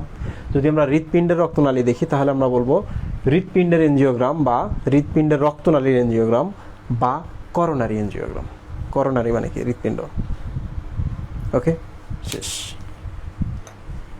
তো অনেকের কিন্তু একটা সমস্যা হয়, সেটা হলো এই রঙগুলো দিলে এরা তো বাইরের জিনিস, তাই না? এরা শরীরের জিনিস না। তো শরীরের রক্তের মধ্যে যদি দেই তাহলে সারা শরীরের রক্তে সে ভাসতেছে, আমার শরীর মনে করতেছে বাইরের জিনিস, আক্রমণ করে রঙগুলোকে। আক্রমণ করলে আমাদের শরীরে কি হয়? অ্যালার্জি তৈরি হয়। তাহলে অ্যালার্জি কিন্তু খুব ভয়াবহ জিনিস, তোমাদের বলে রাখি। তোমরা তো অ্যালার্জিকে পাত্তা দাও না। অ্যালার্জি কিন্তু এতটাই ক্রিটিক্যাল যে একটা মানুষ নিমেষে মারা যেতে পারে। তাহলে একটা যদি আমরা অপারেশনও করি, সাথে সাথে আমরা অ্যালার্জির ওষুধ খাইয়ে দিই সেই রোগীকে, কারণ যে কোনো মুহূর্তে তার অ্যালার্জিক রিয়াকশন তৈরি হতে পারে। বিভিন্ন ওষুধ দিচ্ছি তার শরীরে, এই ওষুধগুলোকে তার শরীর নাও চিনতে পারে। তো এই জন্য আমরা সাথে সাথে আগে অ্যালার্জির ওষুধটা দিই, দিয়ে আমরা এগুলো দিচ্ছি। তাহলে এনজিওগ্রাম আমরা বা এনজিওপ্লাস্টি আমরা করতে গেলে কি কি বিপদে পড়তে পারি? পার্শ্ব প্রতিক্রিয়া, তার মধ্যে একটা হচ্ছে অ্যালার্জি হতে পারে। এটা মানুষ মারাও যেতে পারে, হার্ট অ্যাটাকও হতে পারে ওই সময়। কীভাবে হতে পারে আমি দেখাই।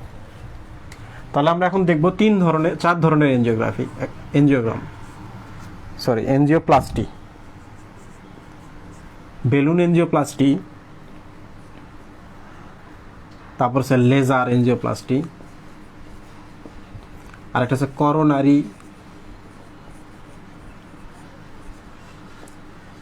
অ্যাথেরেক্টমি,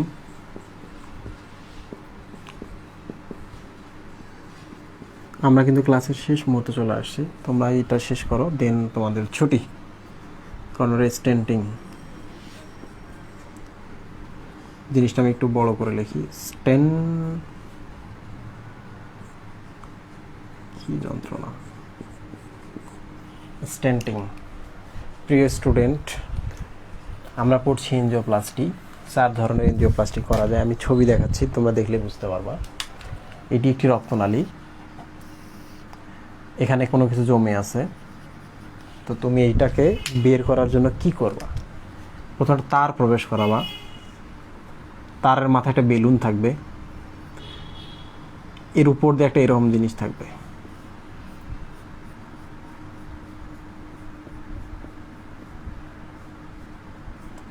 এটা থাকবে হচ্ছে এই জায়গায়, বোঝা গেল? তো এখন তুমি ধীরে ধীরে ধীরে ধীরে এই তারটা প্রবেশ করে নাও। তারের মাথার মধ্যে একটা বেলুন আছে, তার উপরে একটা এরকম পাইপ আছে। পাইপটা কি? এরকম তারের পাইপ। তুমি এখন কি করবা? এই পাশে বাতাস দিবা। বাতাস দিলে হবে কি?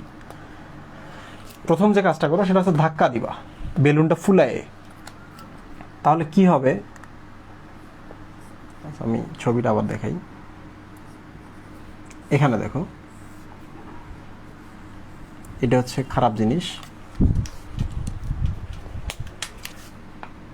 তাহলে বেলুনটা যদি ফুলাও, দেখো বেলুনটা এরকম করে ধাক্কা দিচ্ছে এই জিনিসটাকে। তো বেলুনের ধাক্কায় কিন্তু এই জিনিসটা একসময় কিন্তু এরকম ভেঙে চুরে টুকরা টুকরা হয়ে যাবে, রক্তে ভেসে চলে গেল। তাহলে দেখো আমরা কিন্তু সংস্কার করে ফেললাম, যে একটা খারাপ জিনিস জমেছিল, চর্বি বা একটা অ্যাথেরোমা, তুলে ফেললাম। এখন বেলুনটা যদি ফুলে ওঠে তাহলে এই যে পাইপটা আছে, এই পাইপটা কি এইরকম হবে না? এই দেয়াল পর্যন্ত যাবে না?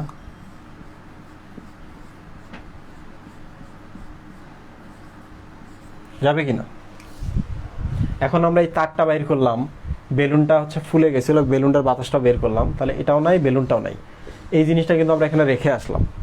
তো এই জিনিসটা কালভার্টের মতো কাজ করে। তাহলে এর ভেতর দিয়ে কিন্তু রক্তগুলো সহজেই যেতে পারে, রাইট? তাহলে এই জিনিসটার নাম কিন্তু স্টেন্ট। এইটাই কিন্তু স্টেন্ট। তাহলে আমরা কিন্তু স্টেন্টিংটা পড়ে ফেলাম। এই যে দেখো এখানে শেষ। যেহেতু বেলুনের সাহায্য করছি এটা, তাহলে এটার নামই হচ্ছে বেলুন এনজিওপ্লাস্টি। তাহলে একসাথে আমরা কিন্তু দুটো পড়া পড়ে ফেললাম। বেলুন ছাড়াও কিন্তু আমরা এই স্টেন্টটাকে অন্যভাবে পাঠাইতে পারি। তো তোমরা জাস্ট জেনে রাখো, যখন আমরা এই জিনিসটা দিব ওইটাকে আমরা বলবো যে কোনো ভাবে দেই স্টেন্টিং।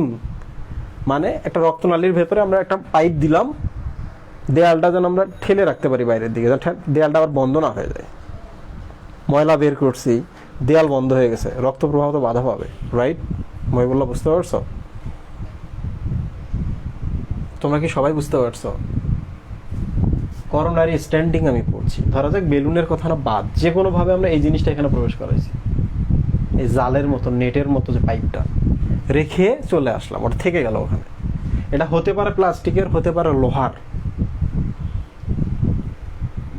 স্টুডেন্ট একটু কমেন্টে বলো যে এই জিনিসটা বোঝা গেছে। অনেকে বলে অ্যালার্জির প্রবলেমের কারণে হয়, আর অ্যালার্জি জাতীয় খাবার খেতে নিষেধ করে। এই জিনিস না এখন কথা বলবো না।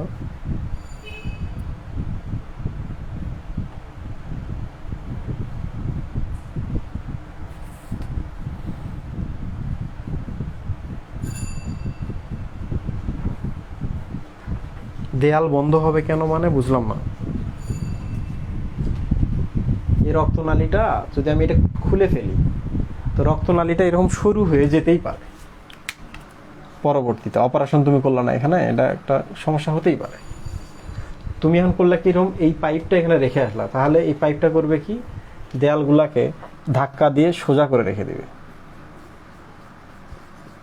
এই নেটের যে পাইপটা দিলা এখানে, ভেতর দিয়ে রক্ত যাতায়াত করতে পারবে।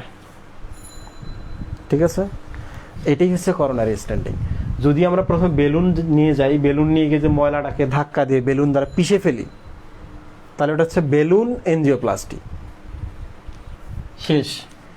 মাঝে মাঝে এমন হয় যে আমরা একটা তার দিলাম, তারের মাথায় একটা লাইট আছে, লেজার লাইট। লেজার লাইট দ্বারা আমরা এই জিনিসটা করতে পারি কি, একবারে অগ্নিকাণ্ড ঘটাইতে পারি। এখানে পটপট পটপট করে অগ্নিকাণ্ড ঘটাইলাম, জিনিসগুলো ভেঙে গেল, টুকরো হয়ে গেল, বাতাস হয়ে গেল, হাওয়া হয়ে গেল, নাই। তাহলে এটার নাম কি, লেজার এনজিওপ্লাস্টি, ঠিক না? আরেকটা হচ্ছে করোনারি অ্যাথেরেক্টমি। প্রিয় স্টুডেন্ট একটু ভালো করে দেখো, অ্যাথেরোমা মানে কি, ওই যে আটার দলা, এখানে যে আটার দলাটা জমে এটা, এই যে অ্যাক্টমি। অ্যাক্টমি মানে হচ্ছে এটাকে কেটে ফেলা। তাহলে অ্যাথেরেক্টমি মানে হচ্ছে আটার দলাকে কেটে ফেলা। হতে পারে তুমি মাইক্রো, খুব ছোট, এখান থেকে একটা তুমি ছুরি পাঠাইছো, টুকরা টুকরা টুকরা টুকরা টুকরা টুকরা করে কাটতেছো। মানে ড্রিল মেশিন পাঠাইছে, এটার মাথায় ছোট ড্রিল মেশিন, হু করে ঘুরে ঘুরে এখানকার জিনিসটাকে ভেঙে দিল। যেমনি ইচ্ছা তেমনি ভাঙো, জাস্ট কেটে ফেলো। অ্যাথেরোমাটাকে কেটে ফেলে বা প্লাগটাকে কেটে ফেলে, এটার নাম হচ্ছে অ্যাথেরেক্টমি। একটমি মানে কেটে ফেলা। তাহলে আমরা কয়টা পড়লাম, 4টা। এখন একটু খেয়াল করো, এই যে স্ট্যান্ডিং বা এই যে জিনিসটা পড়াইলাম, এই জিনিসটাকে রিংয়ের মতো না, আংটির মতো না, রিংয়ের মতো না, এইটাকে বলে হার্টে রিং পরানো। বোঝা গেল? তাহলে হার্টে রিং পরানো যেহেতু আমরা বুঝি, কথাটা শুনছি, তাহলে 4টার মধ্যে কমন কিন্তু হলো এইটাই, হার্টে রিং পরানো বা করোনারি স্ট্যান্ডিং। বেশিক্ষণ সময় লাগে না, মাত্র 30 মিনিটসের মধ্যেই অপারেশনটা হয়ে যায়।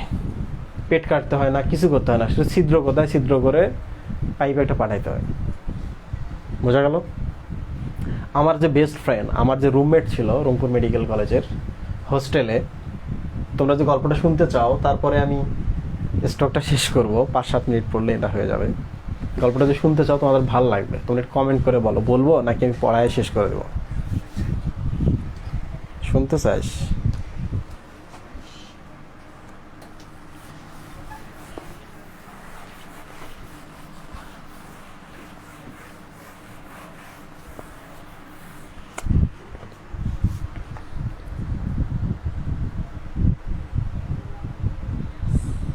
আমার এক ফ্রেন্ড আছে, ওর নাম হচ্ছে ডাক্তার আলমগীর। আরও একটা ফ্রেন্ড ছিল আবু বকর সিদ্দিক, আমি ওকে ডাক্তার এবিসি বলে ডাকতাম। তো ডাক্তার আলমগীর ইসলাম, ও হচ্ছে আর্টিফিশিয়াল ইন্টেলিজেন্স টাইপের, ডাক্তার আলমগীর ইসলাম, AI।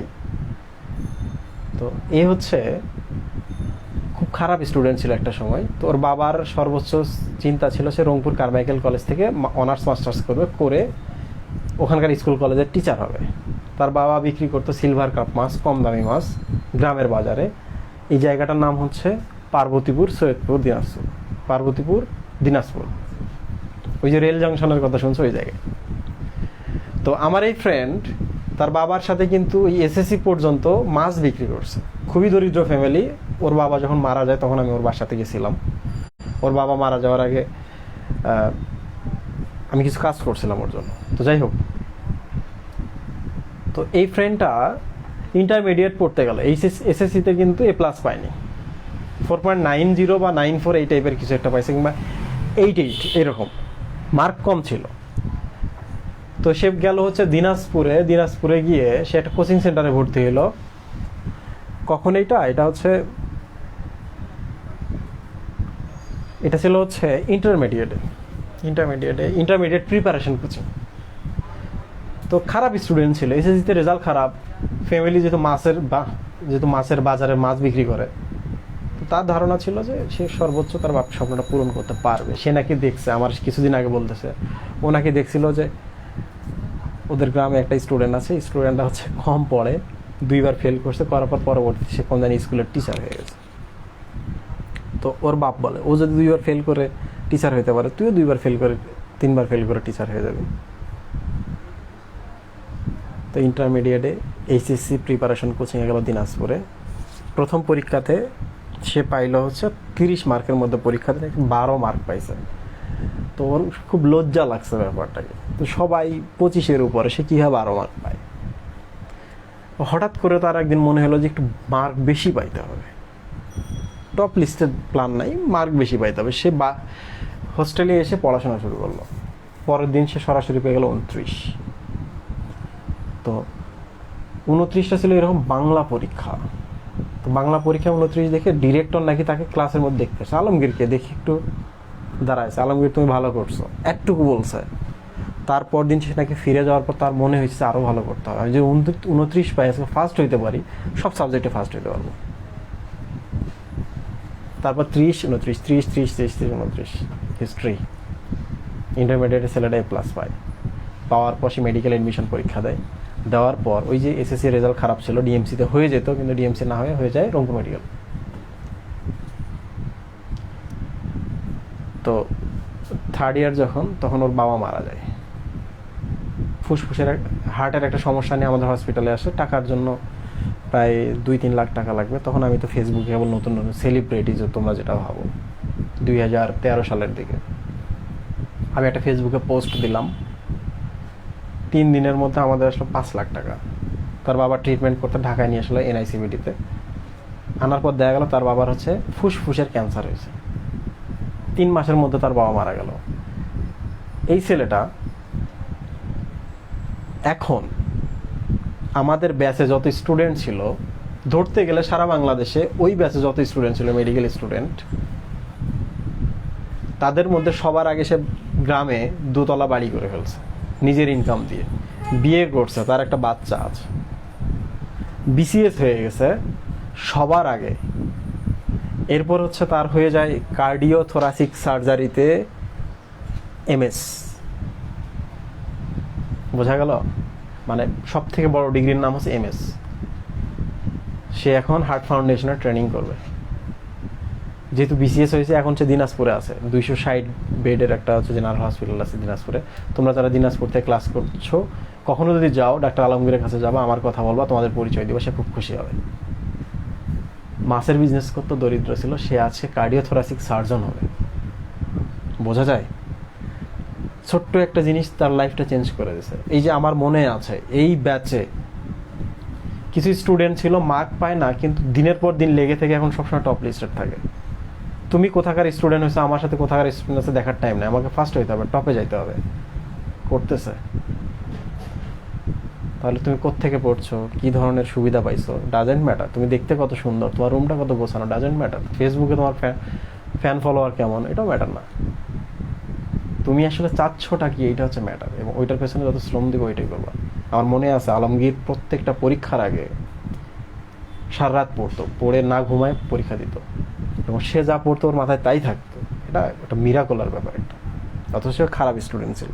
মানে সে যে পড়লে মনে থাকে, অন্যদের থেকে যে তার একটা এক্সট্রা পাওয়ার আছে স্মরণ রাখার, এই জিনিসটা সে বোঝে নাই। কখন বুঝছে? এইচএসসি প্রিপারেশন নিতে গিয়ে। তুমিও জানো না তোমার মধ্যে কোন পাওয়ার আছে, রাইট? এই যে অনেক স্টুডেন্টের লাইফ চেঞ্জ হয়ে গেছে, হতে পারে ওটা 5 জন কিংবা 10 জন। বায়োলজি কিচ্ছু বুঝতে না, এখন বায়োলজিতে খুব ভালো পারে, প্রিপারেশন নিচ্ছে বুয়েটের, এখন সে ডক্টর হওয়ার প্রিপারেশন নিচ্ছে। আমি বলছি না তোমরা স্বপ্ন চেঞ্জ করো, বাট লাইফটা কিন্তু এমনিই চেঞ্জ হয়ে যায়। আগে মুখস্থ করতে, এখন বুঝতেছো। তো তুমি কি করো, তোমার বাবা কি করো, তোমার কেমন পাওয়ার, এগুলো কোনো পাত্তা নাই। সে ছেলেটা এখন যে অবস্থা, ওর বাবা কি ছিল কেউ দেখবে না, ও কোন মেডিকেলে পড়ছে এটা কেউ দেখবে না, তার এসএসসি রেজাল্ট কি ছিল কেউ দেখবে না, সে অটো পাস করছে কিনা এটাও কেউ দেখবে না। বুঝা গেল? স্টুডেন্ট, তোমাদের কি সমস্যা হচ্ছে? আমি এখন টপিকে চলে যাবো।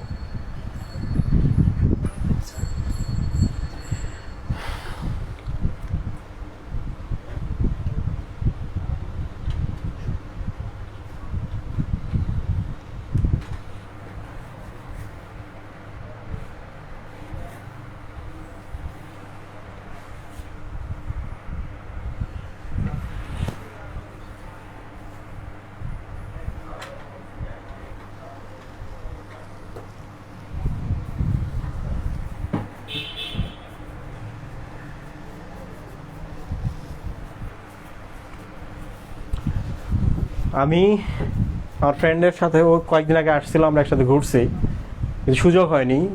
আমার খুব ইচ্ছা ছিল তারা নিয়ে। Any problem?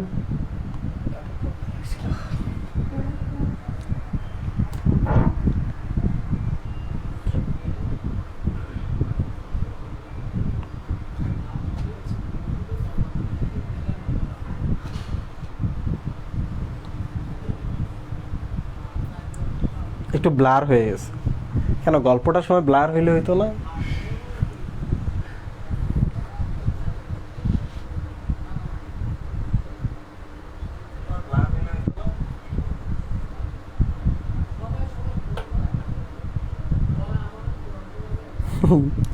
ভাইয়া কাটা কাটা, হোয়াট ইজ কাটা কাটা?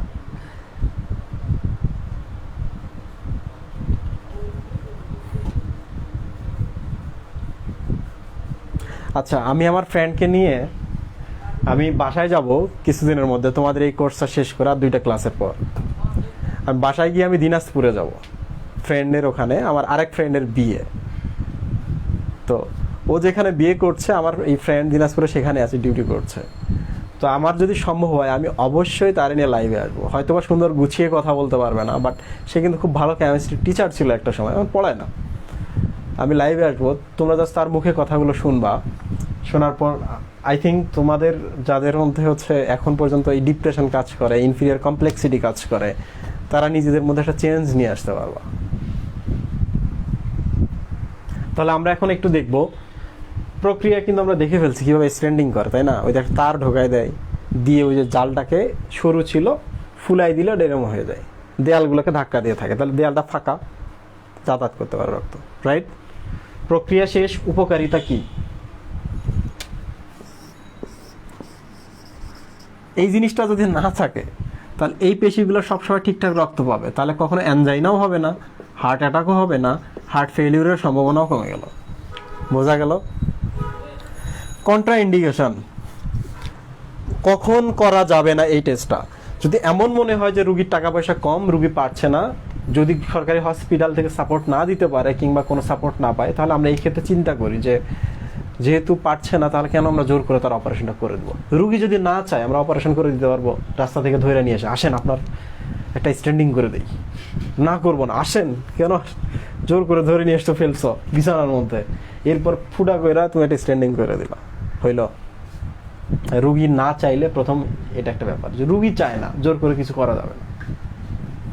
এরপরে প্রবলেম হচ্ছে রুগীর অনেক বয়স, এক পা কবরে দিয়ে রাখছে, এখন তোমার হার্ট বাঁচায় লাভ কি? এটা করতে গিয়ে যে রুগী মারা যায়, ঠিক কিনা? হতে পারে হচ্ছে অ্যালার্জি, ওই যে রং দিয়ে তো আগে দেখতে হয় রক্তনালীগুলোর কি অবস্থা, ব্লকটা কোন জায়গায় আছে। রং দিলাম, অ্যালার্জি হয়ে গেল, রুগীটা মারা গেল, তখন কি হবে?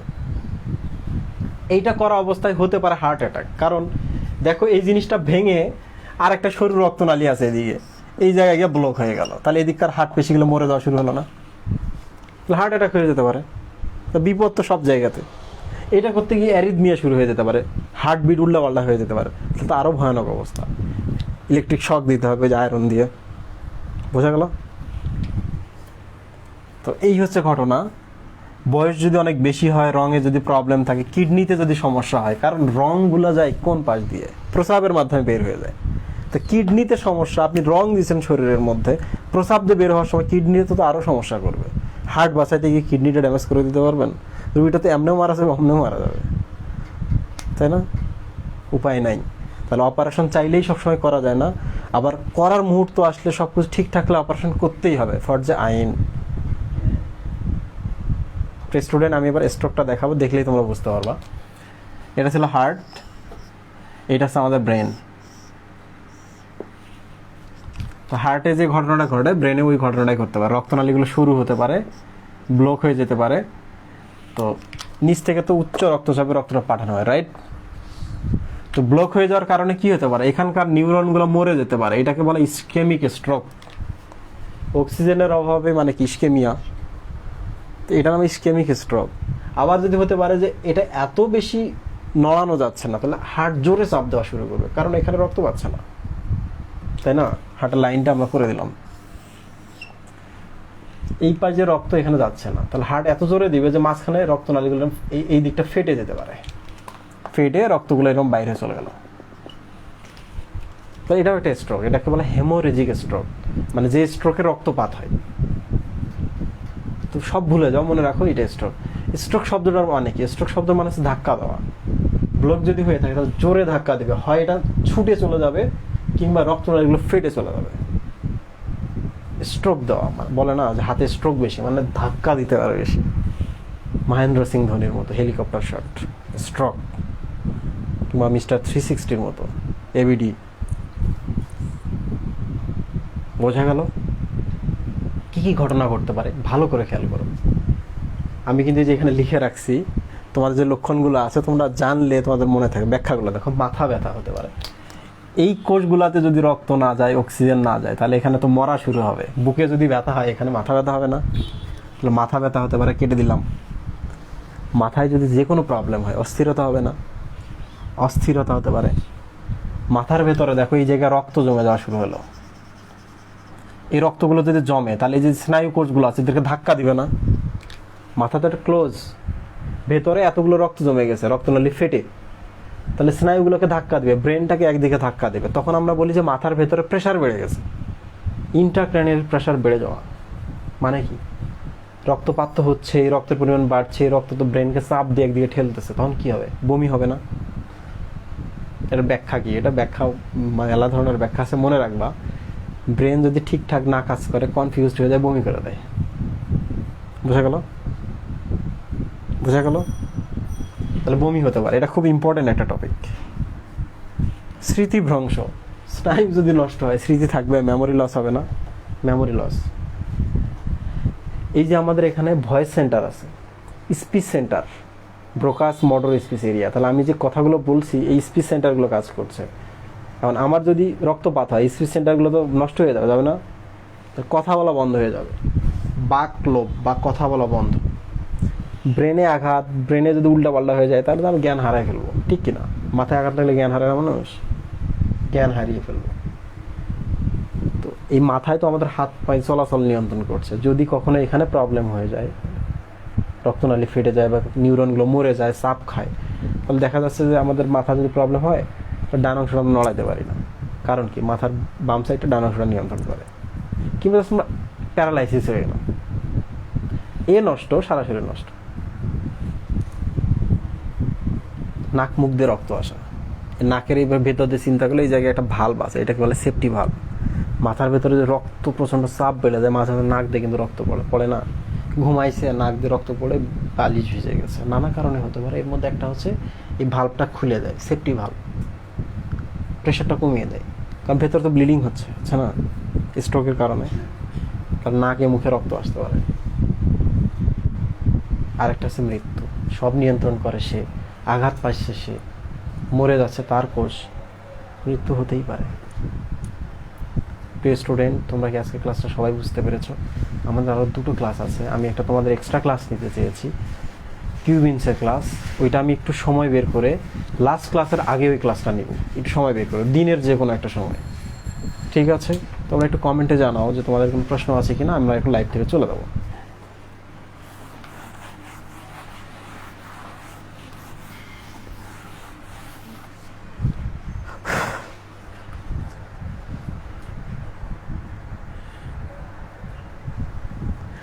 তোমাদের একটা মজার জিনিস বলি, তোমাদের বাসায় যদি বয়স্ক লোক থাকে, হাই প্রেশার, ডায়াবেটিস থাকে, একটু সাবধানে রাখবা। এদের স্ট্রোকের সম্ভাবনা খুব বেশি। হার্ট অ্যাটাক আর স্ট্রোকের মধ্যে যদি পার্থক্য বলতে বলে, প্রথমটা বলবা যে হার্ট অ্যাটাকে চেতনা লোপ পায় না। দেখেন দুইটাতে কিন্তু বমি হয়, এখানে বমি হতে পারে, এখানে বমি হতে পারে। পার্থক্য কি? এইটাতে প্যারালাইসিস হয়, এটাতে হয় না। হার্ট অ্যাটাকে প্যারালাইসিস হয় না। এইটাতে আরেকটা কি ছিল বুঝি নাই, কথা বলা বন্ধ হয়ে যায়, চেতনা লোপ পায়, এটাতে কিন্তু হয় না, স্বাভাবিক থাকে। একটা হার্ট অ্যাটাকের মানুষ মৃত্যুর আগের সেকেন্ড পর্যন্ত আমি স্বাভাবিক দেখি। কি সুন্দর কথা বলছে, আমার কিচ্ছু হয় না, বুকে একটু চাপ লাগতেছে, 10 মিনিট 15 মিনিট নাই, বুঝলি?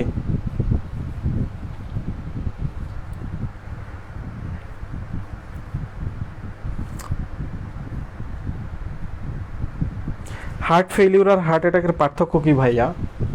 হার্ট অ্যাটাক তো হচ্ছে হার্টের পেশিগুলো মরে যাওয়ার, হার্ট ফেলিউর মানে হচ্ছে সে দুর্বল হয়ে গেছে বা রক্ত কম পাচ্ছে, ফুলে যাচ্ছে, সে ঠিকঠাক রক্ত পাঠাইতে পারছে না শরীরে, এটা হচ্ছে হার্ট ফেলিউর। বোঝা গেল? তো দুইটার একটু বেসিকগুলো পড়লেই তুমি একটা পার্থক্য তৈরি করে নিতে পারবা।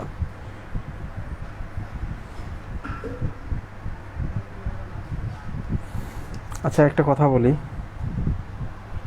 মাইগ্রেন নিয়ে আমি কথা বলবো না, এগুলো যত সময় পাবো, সাইনোসাইটিস, মাইগ্রেন নিয়ে।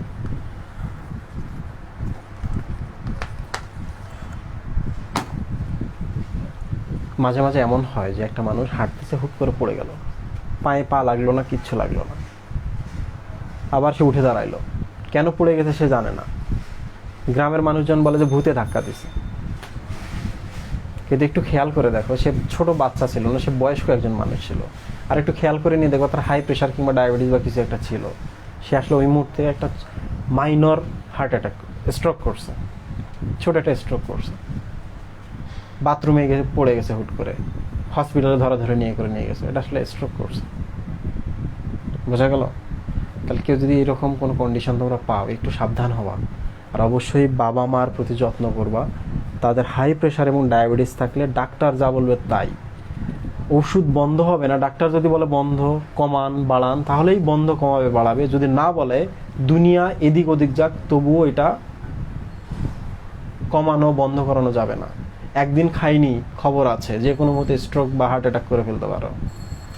ডাক্তার যা বলবে তাই ফরজাইন। মনে রাখবা যে ইবাদত না করলে আল্লাহ মাফ করে দিতে পারে, রাইট?